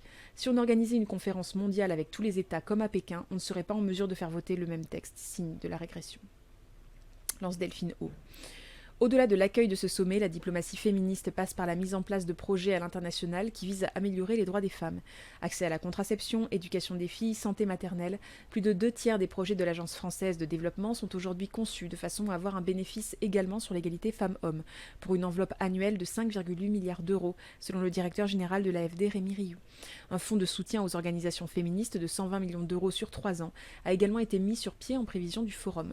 Moins de 0,1% de l'aide publique au développement de tous les donateurs arrivent vraiment aux organisations féministes de terrain, nuance Ludovica Aneda, chargée de plaidoyer pour l'égalité de genre chez CARE France, membre du collectif Génération Féministe, fondé à l'occasion de ce forum, pour qui les limites de la diplomatie féministe sont encore criantes. Oui, on est un petit peu tous d'accord sur le fait que, bon, c'est beaucoup de mots pour souvent pas grand-chose niveau concret. Bonsoir, Malouba. Wait, ça a eu lieu dans un endroit où le féminisme, c'est pas ouf. Ah non, non, mais globalement, moi vraiment, je pense que ce genre de forum-là, c'est vraiment un espèce de passe-droit pour la plupart des États qui y participent pour dire ensuite, non mais attendez, on a fait ça, donc du coup, il n'y a pas besoin de faire beaucoup plus. Vraiment, je suis... encore une fois, peut-être que j'ai tort là-dessus, vraiment. Là-dessus, je suis prête à me remettre en question, vraiment. Mais j'ai l'impression que c'est un bon moyen pour ne rien faire de concret, ce genre de forum-là, et que c'est beaucoup de mots et de discussions, énormément de très bonnes intentions et de très bonnes résolutions qui seront très très peu suivies, quoi. Si les sommets internationaux permettent de renforcer les revendications féministes à travers le monde, le multilatéralisme a néanmoins montré ses limites. Les conventions, déclarations ou traités qui émergent de sommets mondiaux restent souvent difficilement applicables au sein des législations nationales. Et même lorsque des conventions internationales sont ratifiées, aucun système de sanctions n'est mis en œuvre pour s'assurer de leur respect par les États signataires. Bon, ça déjà, voilà, on se dit, le fait qu'il n'y ait aucune sanction pour les États signataires, et ben voilà, qu'est-ce que vous voulez que ça fasse, du coup, aux États signataires ? Il y a n'importe qui qui peut venir, qui peut dire oui, aucun souci, on va mettre 50 millions d'euros sur les violences faites contre les femmes, vous inquiétez pas. Et voilà, s'ils ne l'adoptent pas sous 5 ans, ben on leur dira juste oh, bah, forcément que ça sert pas à grand chose. Buffet gratuit, c'est ça les conventions, mais c'est ça un peu. Où est-ce qu'on est? On en est là. La France a notamment soutenu en 2019 l'adoption d'une convention de l'OIT, Organisation internationale du travail, contre les violences et le harcèlement au travail. Maintenant, le gouvernement doit la ratifier et l'appliquer au niveau national. La France a annoncé vouloir le faire, mais sans rien changer à la loi nationale. Ce sera donc juste un symbole. Pointe Ludovica Aneda de Care France. C'est ça en fait. C'est des symboles. Des symboles. Et oh, ta pote la montre, oui, c'est ça. Faut le faire hein, maintenant. Hein. Bonsoir, Wolverwitch. Et je suis d'accord, les buffets gratuits, c'est très bien. Non, non, mais je comprends pourquoi ils y participent tous, hein, honnêtement. Texte phare sur la lutte contre les violences faites aux femmes, la Convention d'Istanbul, établie en 2011 par les États membres du Conseil de l'Europe, n'a été ratifiée que par 34 États. Même quand il y a une volonté d'engagement, on se rend compte à quel point le sujet est encore laborieux, réagit Elisabeth Moreno. Le récent retrait de la Turquie, pourtant premier État signataire, montre une fois de plus l'impuissance des conventions internationales face à la montée des mouvements antiféministes qui émergent dans certains États. Ainsi, l'absence totale de mention des droits sexuels et reproductifs lors de la tenue du G7 à Biarritz en 2019 est particulièrement révélatrice. Il aurait fallu montrer les dents beaucoup plus face aux actions de Trump qui a coupé les vivres aux associations d'accompagnement d'IVG, se désole Brigitte Grésy, directrice du HCE. Ouvert à tous les États, le forum qui s'ouvre à Paris apparaît donc l'occasion de rattraper ces manques. Non mais jamais, ça va pas rattraper, ça rattrape rien. Enfin, moi je vois pas pourquoi ça va rattraper le truc. C'est pas parce qu'on en parle 2 fois plus après que forcément, concrètement, ça rattrape quelque chose. Bah, ça fait bien d'y aller, de faire des jolies promesses, des jolies photos, on enterre tout sous le tapis en repartant. Mais oui, c'est ça, Tandoré. Seuls 20% des accords commerciaux de l'Union européenne mentionnent les droits des femmes. Le rapport HCE, 20%. La diplomatie féministe française exclut tout un pan de la politique extérieure française, par exemple en matière de défense, sécurité ou politique commerciale. Seuls 20% des accords commerciaux de l'Union européenne mentionnent les droits des femmes, illustrent ainsi les rédacteurs du rapport de HCE, qui encouragent à prendre exemple sur le modèle de diplomatie canadienne. Lorsqu'il conclut des accords commerciaux bilatéraux avec d'autres États, le Canada accorde une place importante aux droits humains, aux thématiques environnementales. Les traités intègrent une clause sur ces questions-là en général, explique Viviane de Beaufort, professeure de droit, directrice du Centre européen de droit et d'économie, le CEDE, et référente égalité femmes-hommes à l'ESSEC. Cet engagement pourrait-il passer par un refus de commercer avec les États qui refuseraient de respecter certains droits internationaux? Pourquoi pas, selon la spécialiste.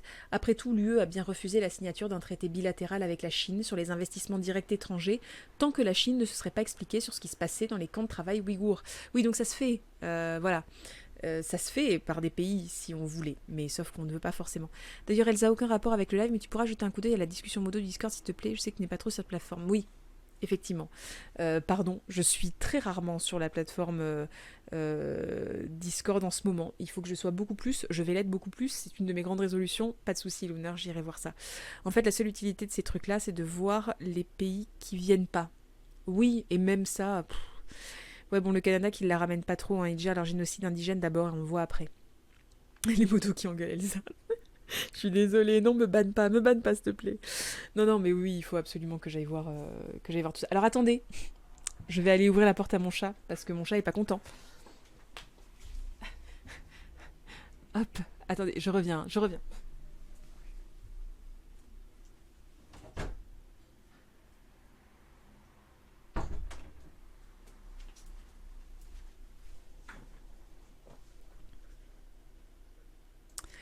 Voilà, le chat en avait marre aussi de toute cette vilainie.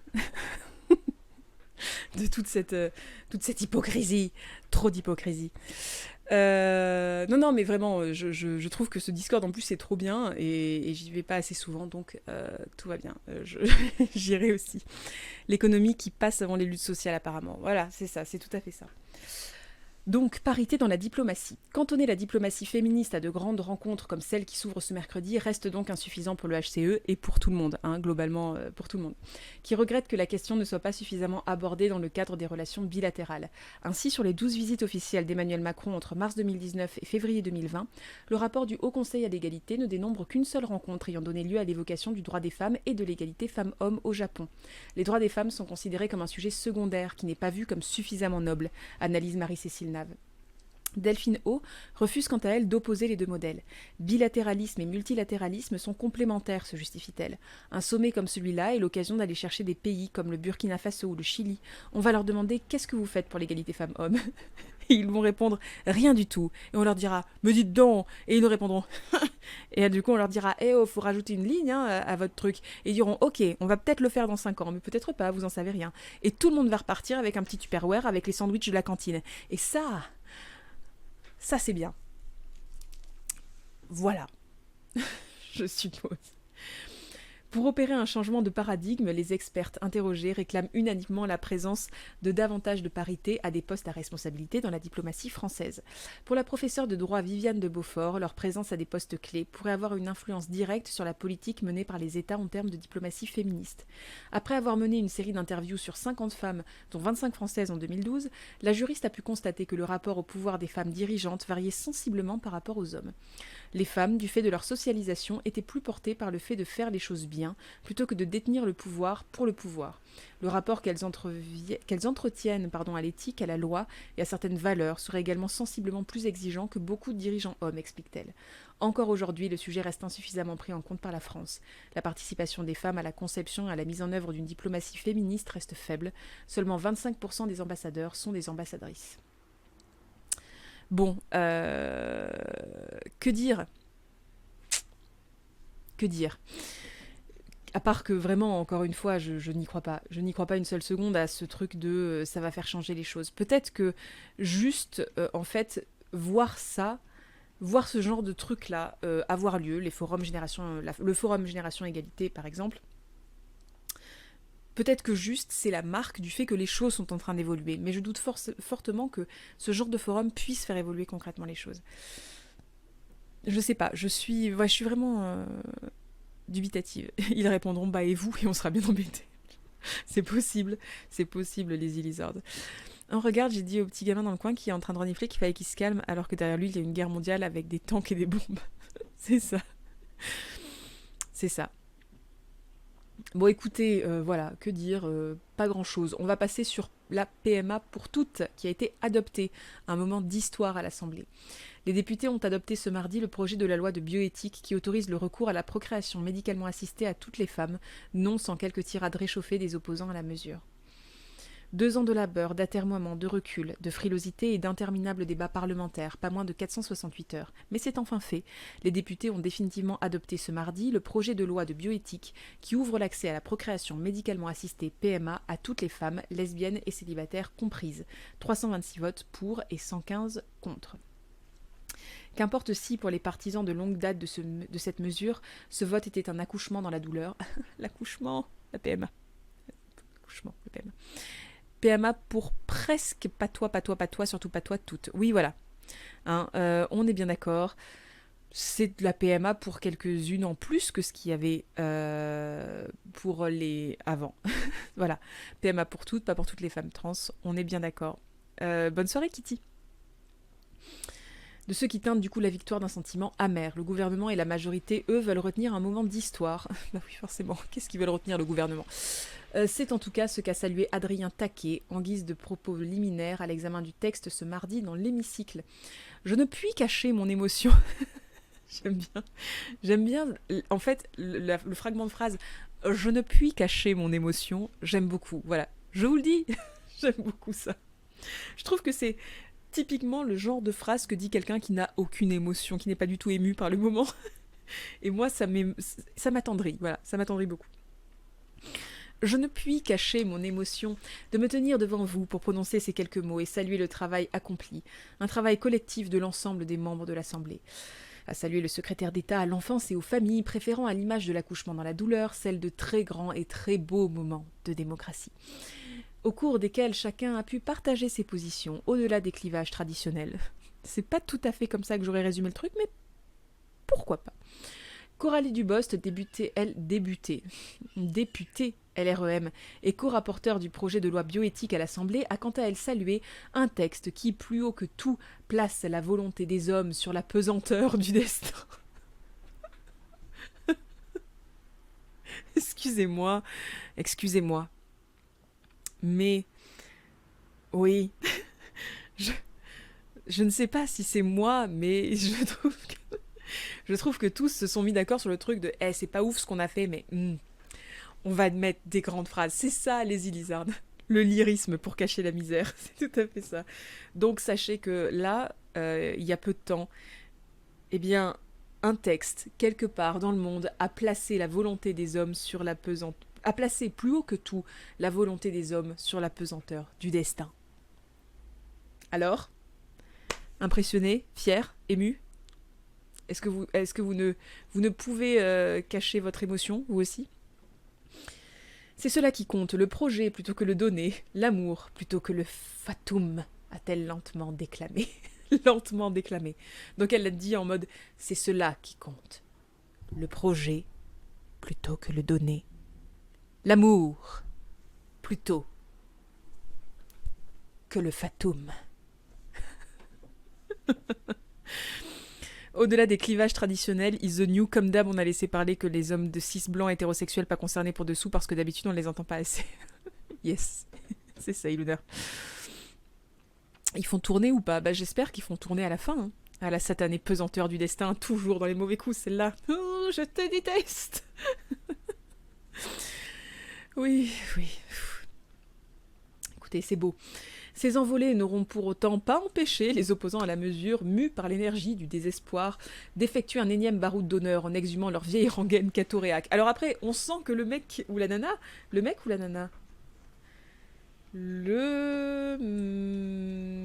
dirais un mec... Non, la nana qui a écrit cet article a clairement choisi son camp, hein, vraiment. Ça se sent. Ça se sent. En vain, ainsi, la députée de l'Hérault, Emmanuelle Ménard, non inscrite proche de l'extrême droite, a tenté de faire voter une nouvelle fois une motion de rejet préalable qui n'a pas été adoptée.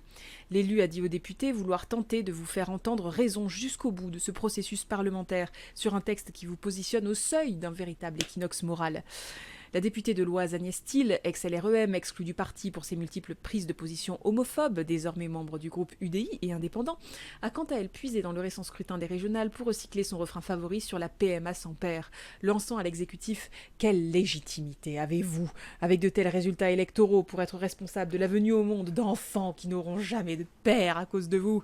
Car oui, il n'y a que ces enfants-là qui n'auront jamais de père. » Les enfants de couples hétéro-cisgenres dont le père se barre, ou dont le père est décédé, ou dont le père est absent de l'éducation des enfants, il n'est pas absent physiquement, mais il est absent globalement de la famille, eh bien eux c'est pas du tout pareil, rien à voir. Vraiment, rien à voir. Rien. Et puis oui, il faut arrêter aussi avec ce soi-disant besoin d'avoir un père, hein, voilà, ou voilà, hein, finalement, des parents, c'est bien. C'est bien déjà. Un père et une mère, bon. Les enfants qui n'auront jamais de mère à cause de féminicide, ça va par contre. Oui, schnack, oui, ça va. Non, ça passe. Avec ce texte, les droits fondamentaux de la personne et la protection de l'être humain diminuent. Ah, rien que ça. C'est-à-dire que c'est vraiment... Wouhou. C'est aussi emporté Patrick Hetzel, député LR du Bas-Rhin. Alors, les droits fondamentaux de la personne, quelle personne, on ne sait pas. On peut se dire que c'est plutôt une avancée de droits fondamentaux, mais visiblement non. Et la protection de l'être humain, non, c'est pas pareil parce que c'est naturel. Je crois que c'est ça. Mon père, je m'en serais bien passé perso. Je suis désolée pour toi, Malouba. Alors moi, mon père, j'y tiens beaucoup. Mais je sais qu'il y a pas mal de personnes autour de moi, dans mon entourage, hein, qui n'ont pas eu de père ou pas un père ouf. Et qui, effectivement, voilà, n'ont pas eu, en tout cas, un immense besoin de père. En tout cas, n'ont pas eu un père en tant qu'enfant, même s'ils n'ont pas été des enfants issus de PMA.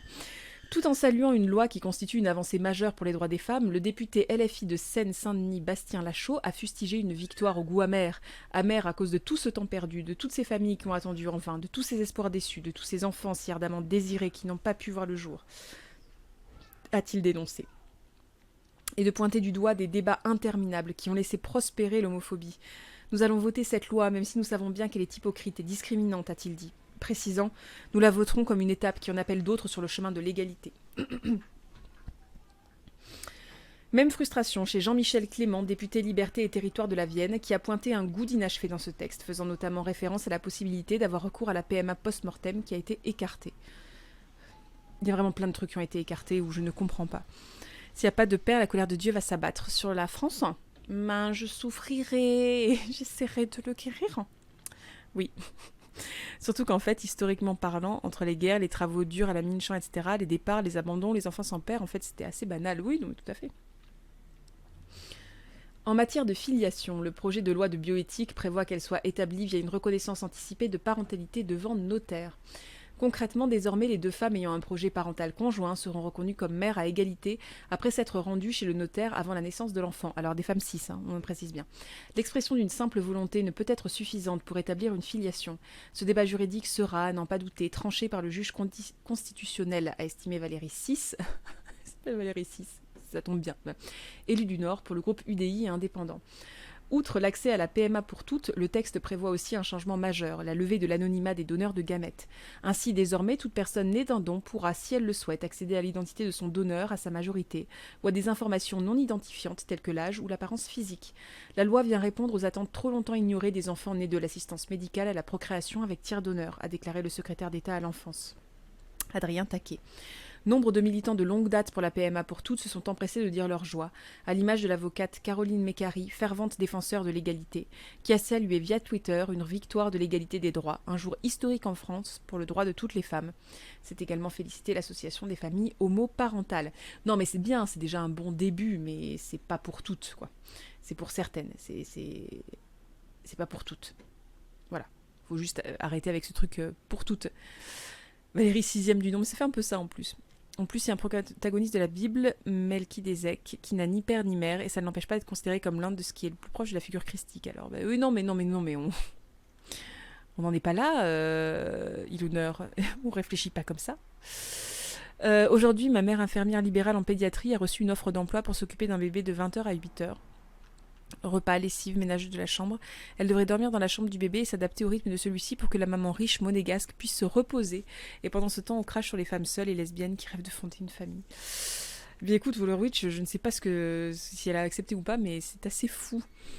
C'est le nom d'une ville galloise. Ah. Alors pardon, ça parle du pseudo. Eh bien écoute, merci beaucoup Flamos, merci d'avoir été là avec nous. Bonne soirée. Bonsoir, calcul mental. That's a lot of words to say. Je défends les propos de la Bible sans même l'avoir lu. C'est clair. Ok, on va passer à l'affaire PPDA. Après le classement sans suite de l'affaire PPDA, l'amertume de celle qui avait parlé. Donc je vais essayer de pas trop... Je pense que tout va être résumé là, donc on va attaquer directement l'article. Malgré de nombreuses accusations de viol, harcèlement et agression sexuelle à son encontre, l'affaire dont fait l'objet le journaliste Patrick Poivre d'Arvor vient d'être classée sans suite, de par le manque de preuves et la prescription des faits reprochés. Bon, alors ça, voilà. Manque de preuves, prescription des faits reprochés. Il faut savoir que ça, c'est à peu près, on va dire, 95% de ce qui fait que énormément de personnes qui ont été victimes d'un viol ne portent pas plainte. Parce qu'on sait très bien que le manque de preuves, ben oui, quand c'est ta parole contre celle de l'autre, c'est compliqué et tout le monde ne va pas directement à la police après avoir été violé. Et en plus de ça, même avec cette preuve-là, c'est pas toujours évident qu'on n'argue pas qu'il y a un manque de preuves comme quoi c'était un rapport forcé. Et la prescription des faits reprochés, ça, le côté de la prescription, ça pareil, hein, c'est... vous gâchez des vies et des carrières avec vos accusations, voilà, c'est ça. Spoiler, ma mère a refusé et est repartie soigner des enfants malades. Et bah écoute, force à elle. 23 témoignages, 8 plaintes, dont 3 pour viol et 4 pour agression sexuelle et harcèlement sexuel. Le célèbre journaliste Patrick Poivre d'Arvor fait depuis quelques mois l'objet de nombreuses accusations. Parmi elles, celle de l'autrice Florence Porcel, portant plainte pour viol, concernant des faits remontant à 2009. Néanmoins, la prise en charge de cette enquête par le parquet de Paris a déçu les victimes présumées. Les diverses plaintes ont été classées sans suite pour insuffisance de preuves ou prescription ce 25 juin. La prescription concerne précisément la majorité des faits reprochés. Concernant le dépôt de plainte de Florence Porcel, l'avocate de PPDA a de son côté insisté sur l'impossibilité matérielle des faits. Voilà, donc après, il n'y a pas de souci, hein, vraiment, allez-y, allez témoigner, c'est important. Portez plainte, wouh. Voilà. Comme l'indique le journal Le Point, les accusations de harcèlement sexuel ont quant à elles été jugées insuffisamment étoffées. Le parquet aurait observé un manque d'éléments démontrant l'existence d'une répétition de pression, du caractère sexualisé des propos tenus ou encore de traces des appels téléphoniques, sans suite là encore. Un dénouement qui a indigné les plaignantes. Nous sommes donc 23 à avoir pris du temps, à avoir tourné 7 fois notre témoignage dans notre tête, à avoir hésité, stressé, angoissé. 23 à avoir décidé de parler à la police de notre pays. Alors c'est un Fred, ce truc de Cécile Delarue. Je vous encourage vraiment à aller le lire. Je ne sais, parce que là, voilà, il n'y a que le premier tweet, mais voilà, c'est un Fred qui est intéressant. La prescription, c'est combien d'années? Alors, ça dépend des faits qui sont reprochés. Je crois que, par exemple, est-ce que c'est en cours le truc de la prescription qui est annulé pour l'inceste et les trucs et les viols sur mineurs, les choses comme ça? Pour viol sur une personne majeure, je ne sais pas. Je ne sais pas, il faut regarder ça, mais ça doit être ridiculement petit, je suppose, mais ouais, il faut regarder. Je ne sais pas si la prescription doit changer, je ne sais pas si la parole s'est vraiment libérée ou si au final on n'est pas plutôt dans le cause toujours tu m'intéresses. Je sais juste que nous sommes beaucoup plus que 23 à être concernés, a ainsi commenté la journaliste Cécile Delarue, l'une des plaignantes.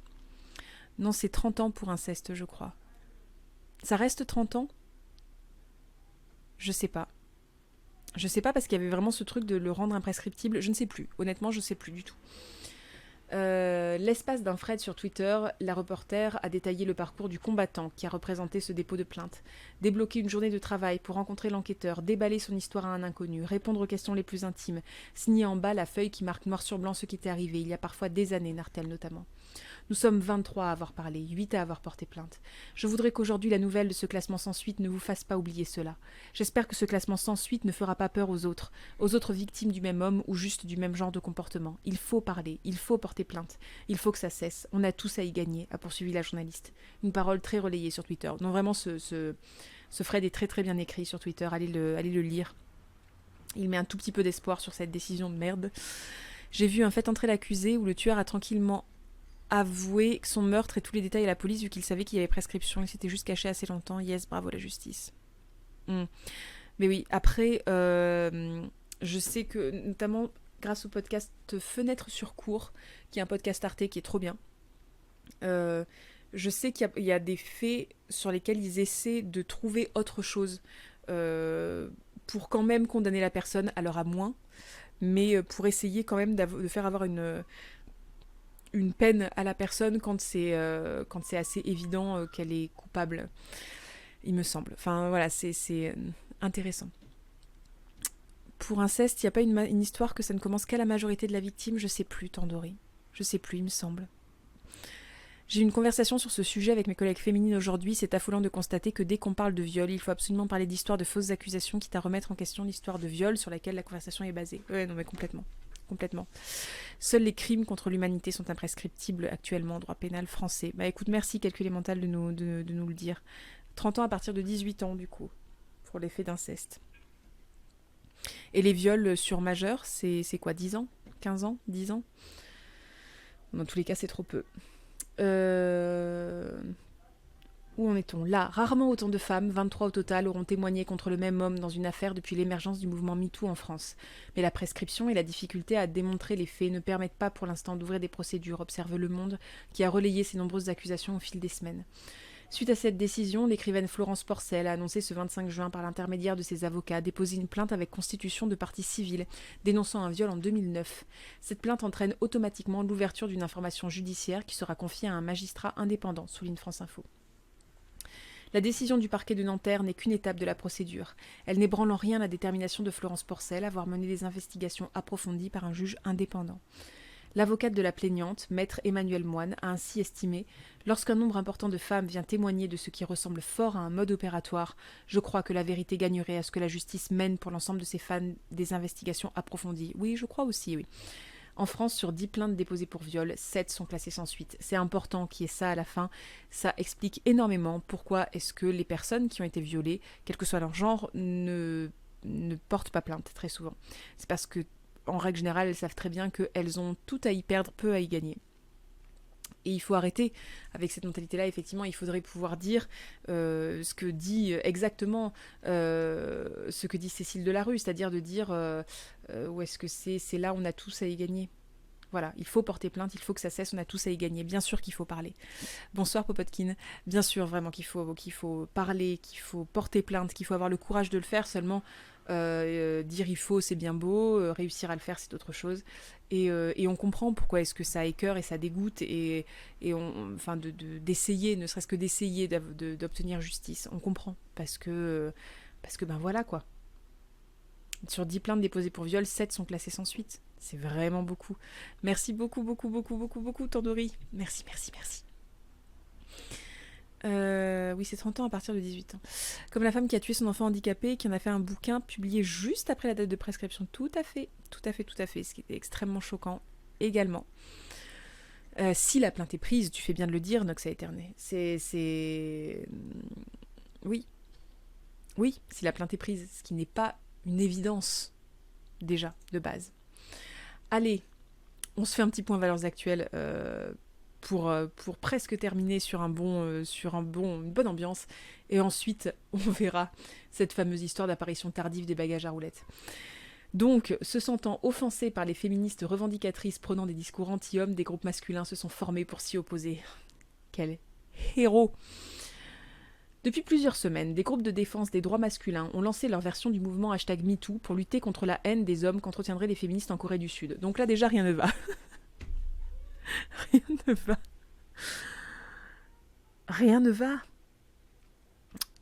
Donc le #MeToo, ce n'est pas un truc pour lutter contre la haine des femmes qu'ont certains hommes. À la base, même si ça part de ça, d'une haine probablement des femmes, hein, à la base c'est pour dénoncer des comportements criminels, en fait. Vous voyez ce que je veux dire? Donc, déjà on n'est pas exactement sur leur version du mouvement MeToo. Ils ont repris le nom MeToo pour provoquer, mais non, hein, ce n'est pas un mouvement, c'est pas le parallèle du mouvement pour les hommes. Hein, voilà. Comme l'indique Courrier International le 27 juin, c'est un emoji pouce et index rapproché qui a fait débat en 2019 et montrant les deux doigts en forme de pince à 1 centimètre l'un de l'autre qui a commencé à créer de vives tensions. De nombreux hommes estimant qu'il s'agissait d'un émoticône servant uniquement à se moquer des sexes masculins de petite taille. Le journal précise que cet emoji a même été utilisé comme logo par un groupe féministe aujourd'hui disparu. Oui, ce fameux groupe féministe aujourd'hui disparu. Non mais ça se trouve oui, hein, on ne sait pas. Hein, mais... Donc c'est un truc qui faisait ça? C'est ça? C'était un... comme ça? L'emoji pince, c'était ça? Je l'ai jamais vu cet emoji. Il existe cet emoji comme ça? Je sais pas. En Suisse, je me souviens en planning, j'avais dit que j'avais subi des trucs moches dans l'enfance, mais que de toute manière c'est prescrit, et on m'a dit qu'il y a le LAVI qui nous permet d'avoir le statut et l'aide qui va avec de victime, même sans suite judiciaire. Je trouve ça vraiment bien. Je connaissais pas du tout Wolver Witch. Vraiment, je le connaissais pas. Ah, c'est ça. C'est cet emoji là. D'accord, je vois. Le féminisme est une maladie mentale, du coup. Hein. Ça, c'est chouette. Pointant du doigt un féminisme radical, devenu hors de contrôle et dégradant l'image de l'homme, le mouvement a donc pris le sujet à bras-le-corps et a entrepris de traquer cet emoji récemment. Ces groupes de défense des droits masculins ont aussi porté de nombreuses plaintes à l'égard des personnes ou d'entreprises, d'entreprises là pour le coup, oui, il y a dû y avoir une petite coquille, qu'ils jugent trop féministes utilisant l'emoji à des fins publicitaires, voire ont appelé au boycott. Un acharnement payant puisque plusieurs employés d'entreprises ont été sanctionnés pour cet usage, des municipalités ou encore des musées se sont excusés. Une vraie guerre a démarré entre ces hommes détestant le féminisme qui va trop loin, jusqu'à les calomnier à tort et à les museler, et des femmes avec un besoin viscéral de dénoncer les fortes inégalités salariales et d'emploi. Le principal problème est que les jeunes hommes ne peuvent pas faire entendre leur voix ni dans la presse ni sur la scène politique, et leurs doléances s'accumulent, a assuré l'auteur spécialisé dans la haine en ligne Park Won-ik. Alors on remarquera que Valeurs Actuelles n'est pas très tendre avec ces gens comme quoi, vous voyez, est-ce que c'est pas un peu quelque chose de sympathique, hein? Ah mais c'est ça? Mais ça pour moi ça veut dire ok. J'ai jamais vu ça comme un truc genre comme ça. Mais non, mais ça c'est pas l'emoji pince. Je sais pas. C'est ça? Vraiment? Je pensais pas que c'était ça. Oui, bien sûr, hein, du coup, hein, les jeunes hommes ne peuvent pas faire entendre leur voix ni dans la presse ni sur la scène politique, c'est vrai. C'est vrai, on n'entend jamais parler les hommes, jamais, à aucun moment. Ah, voilà, c'est ça. Oui, c'est ça, Ishnak, je vois.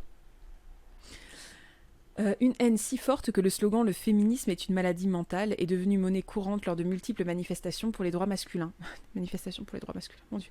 Un chroniqueur était même allé jusqu'à dire que le féminisme inconscient était plus dangereux que l'État islamique, rapporte l'hebdomadaire. Bah oui, parce que les attentats féministes, eux, ils tuent des milliers de personnes. Une étude menée en 2018 par le Korean Women's Development Institute a souligné que pour 65% des hommes âgés d'une vingtaine d'années, le féminisme était un mouvement de haine des hommes. 56,5% d'entre eux se disaient même prêts à rompre avec leur petite amie si elle se disait féministe. Eh bien, les filles, n'hésitez pas, ça va faire un sacré nombre de célibataires. Bon, après, si on devient toutes féministes, du coup, ils vont être obligés d'être entre eux, ça va être compliqué. Hmm. Pas facile, quoi. Oui, c'est ça. C'est ça, hein, c'est cet emoji-là. Des milliards de personnes, et les merdias n'en parlent pas. Tellement en Ukraine, tellement. Bon, écoutez, voilà, que dire, que dire. Que dire. La Corée, quoi. Mais la Corée, mais je pense qu'il peut y avoir des trucs chez nous aussi, hein. Voilà. La Corée, c'est pas l'état le plus féministe qui existe, on va dire.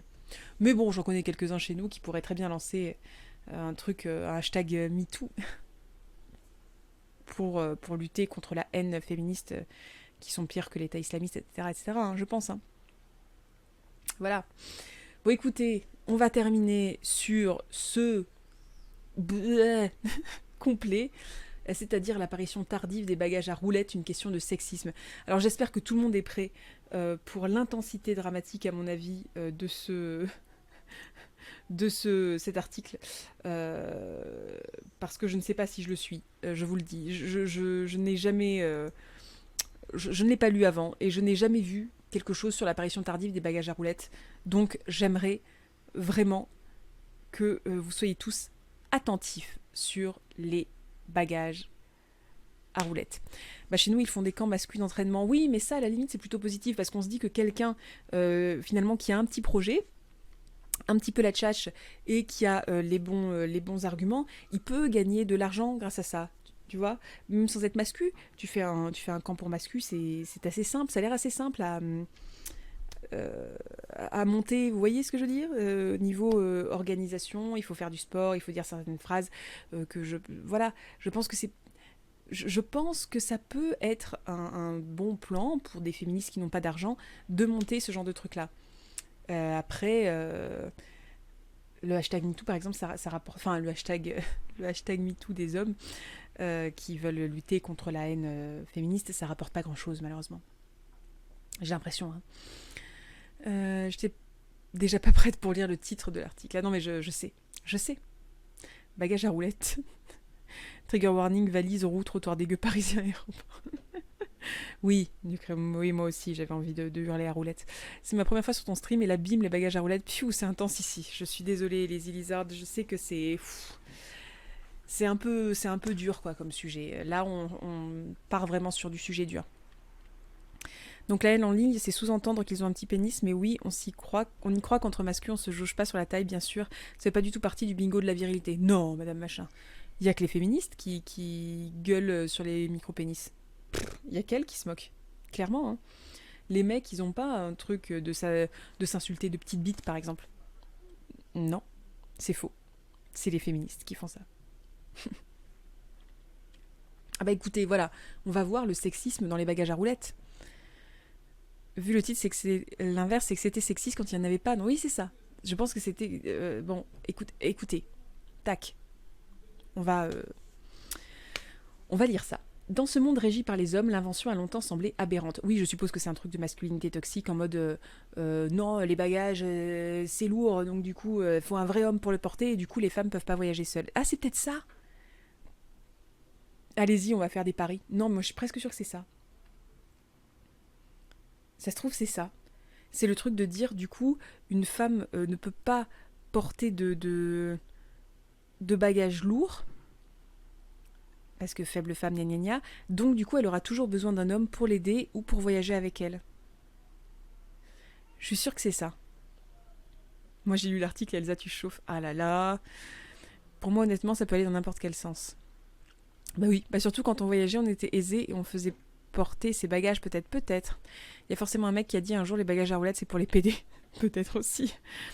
Bah, il y a du sexisme dans la taille des poches, alors pourquoi pas sur les bagages à roulettes? Ah non, mais clairement, madame machin. Clairement, mais même dans l'absence de poches, globalement. Hein.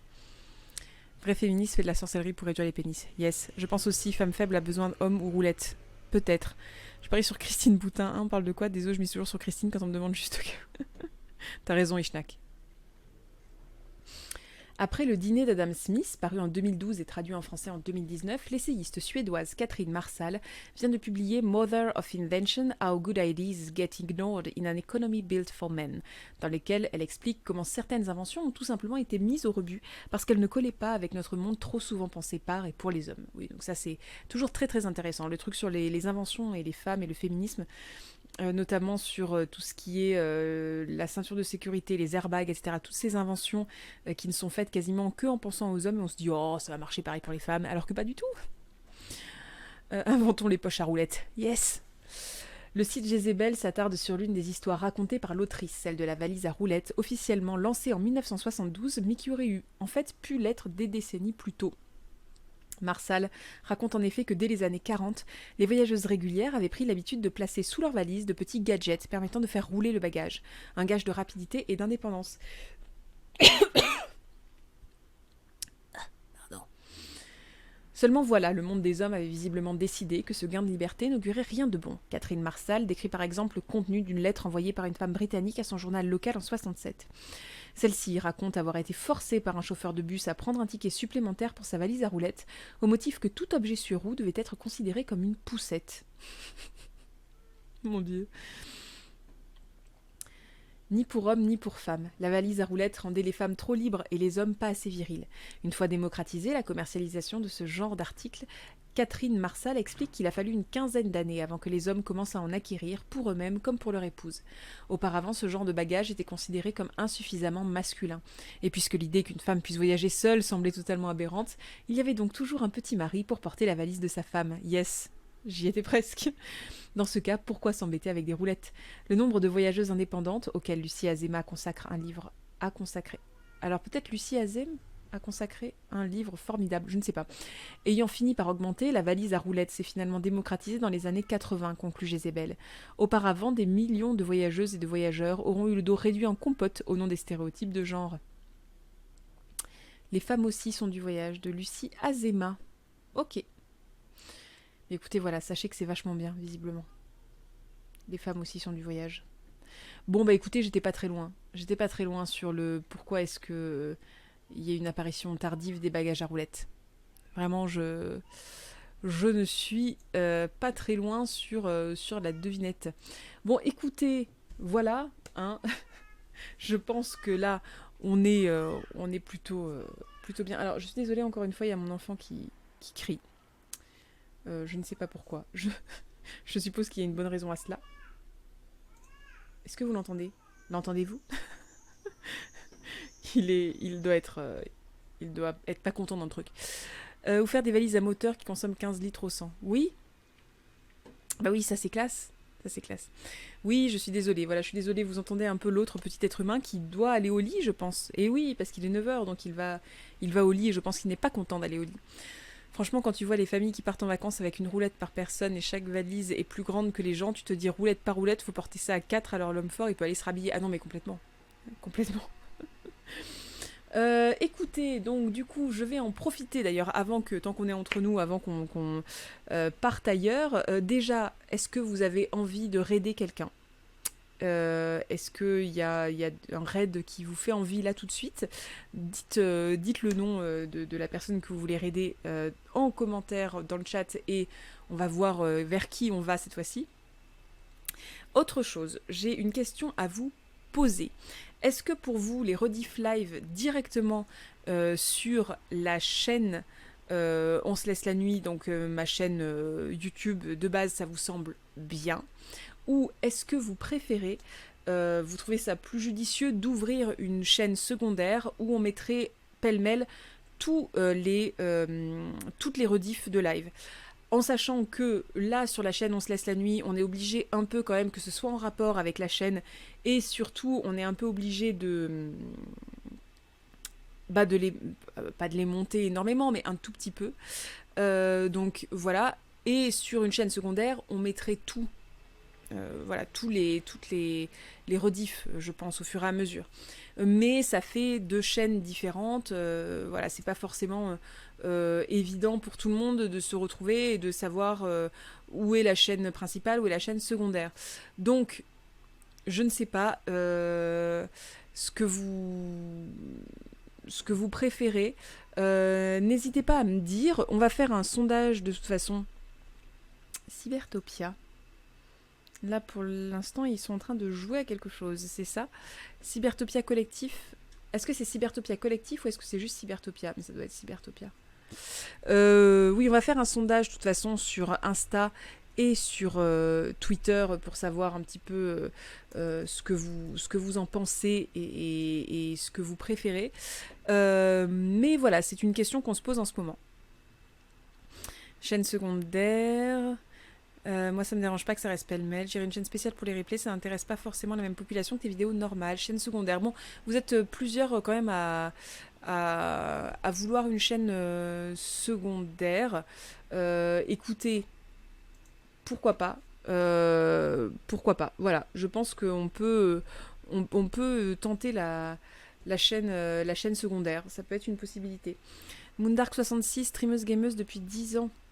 C'est cool aussi. Alors du coup, bon, j'avais commencé sur Cybertopia, donc on va aller sur Cybertopia, mais du coup, je vais m'abonner à Moondark66 et on essaiera de faire un raid sur elle la prochaine fois qu'on raid, du coup. En plus, Cybertopia, ils ont 14 personnes. Hop.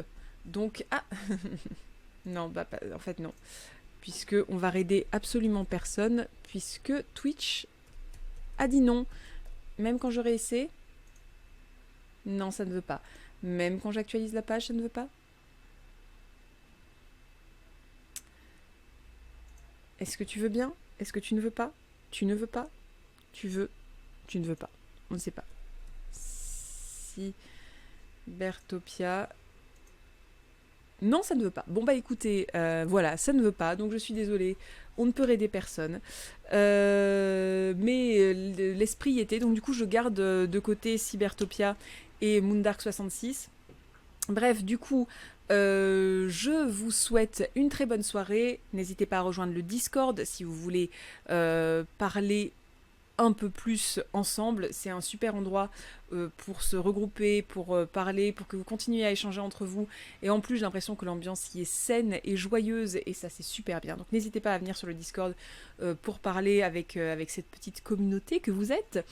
N'hésitez pas non plus du coup à vous abonner à la chaîne YouTube pour ceux qui ne l'ont pas fait, à me suivre sur Insta et sur Twitter parce que c'est les endroits où je parle le plus de ce qui va arriver, des actualités de la chaîne, des actualités aussi de la chaîne Twitch. Et puis, quoi d'autre? Que dire? Eh bien, écoutez, merci beaucoup d'avoir passé du temps avec moi. Et n'hésitez pas non plus à garder en tête des noms de twitcheuses ou twitchers que vous avez envie de raider à la fin de ces lives-là. Ça me fait toujours plaisir de découvrir d'autres personnes et de donner un peu de visibilité, même si, voilà, c'est pas grand-chose, mais de donner un tout petit peu de visibilité à d'autres chaînes finalement. Merci beaucoup Yumimi pour les 2 bits. C'est trop mignon, ils sont trop mignons ces chiens. Écoutez, merci beaucoup. Merci, du coup j'en profite aussi pour remercier à nouveau ceux qui s'abonnent, qui offrent des abonnements, qui offrent des bits, des trucs comme ça. Vraiment, c'est tellement fondamental pour nous, pour vivre, c'est tellement important. Merci aussi à tous ceux qui nous soutiennent sur Tipeee. Bon voilà, vous êtes, ou sur Utip, vous êtes fabuleux, fabuleuse. Et pour ceux qui n'ont absolument pas les moyens, ne vous ruinez pas pour moi, s'il vous plaît. Et plutôt, faites ce que vous faites déjà, c'est-à-dire continuer à être présent, bienveillant, à partager la chaîne, à partager nos vidéos, etc. C'est très gentil et c'est complètement fondamental aussi. Merci beaucoup Emma Lavida, merci, merci, merci. Écoutez, on se revoit demain soir, normalement, pour le prochain live. Merci Yumi, merci beaucoup. On se revoit demain soir pour le prochain live, qui sera un live un peu plus long, donc je vais voir un peu parmi les sujets que j'ai, ce que j'aimerais qu'on aborde demain. Et puis, je vous fais des bisous. Merci à tous d'être là. À bientôt, à demain. Bonne soirée.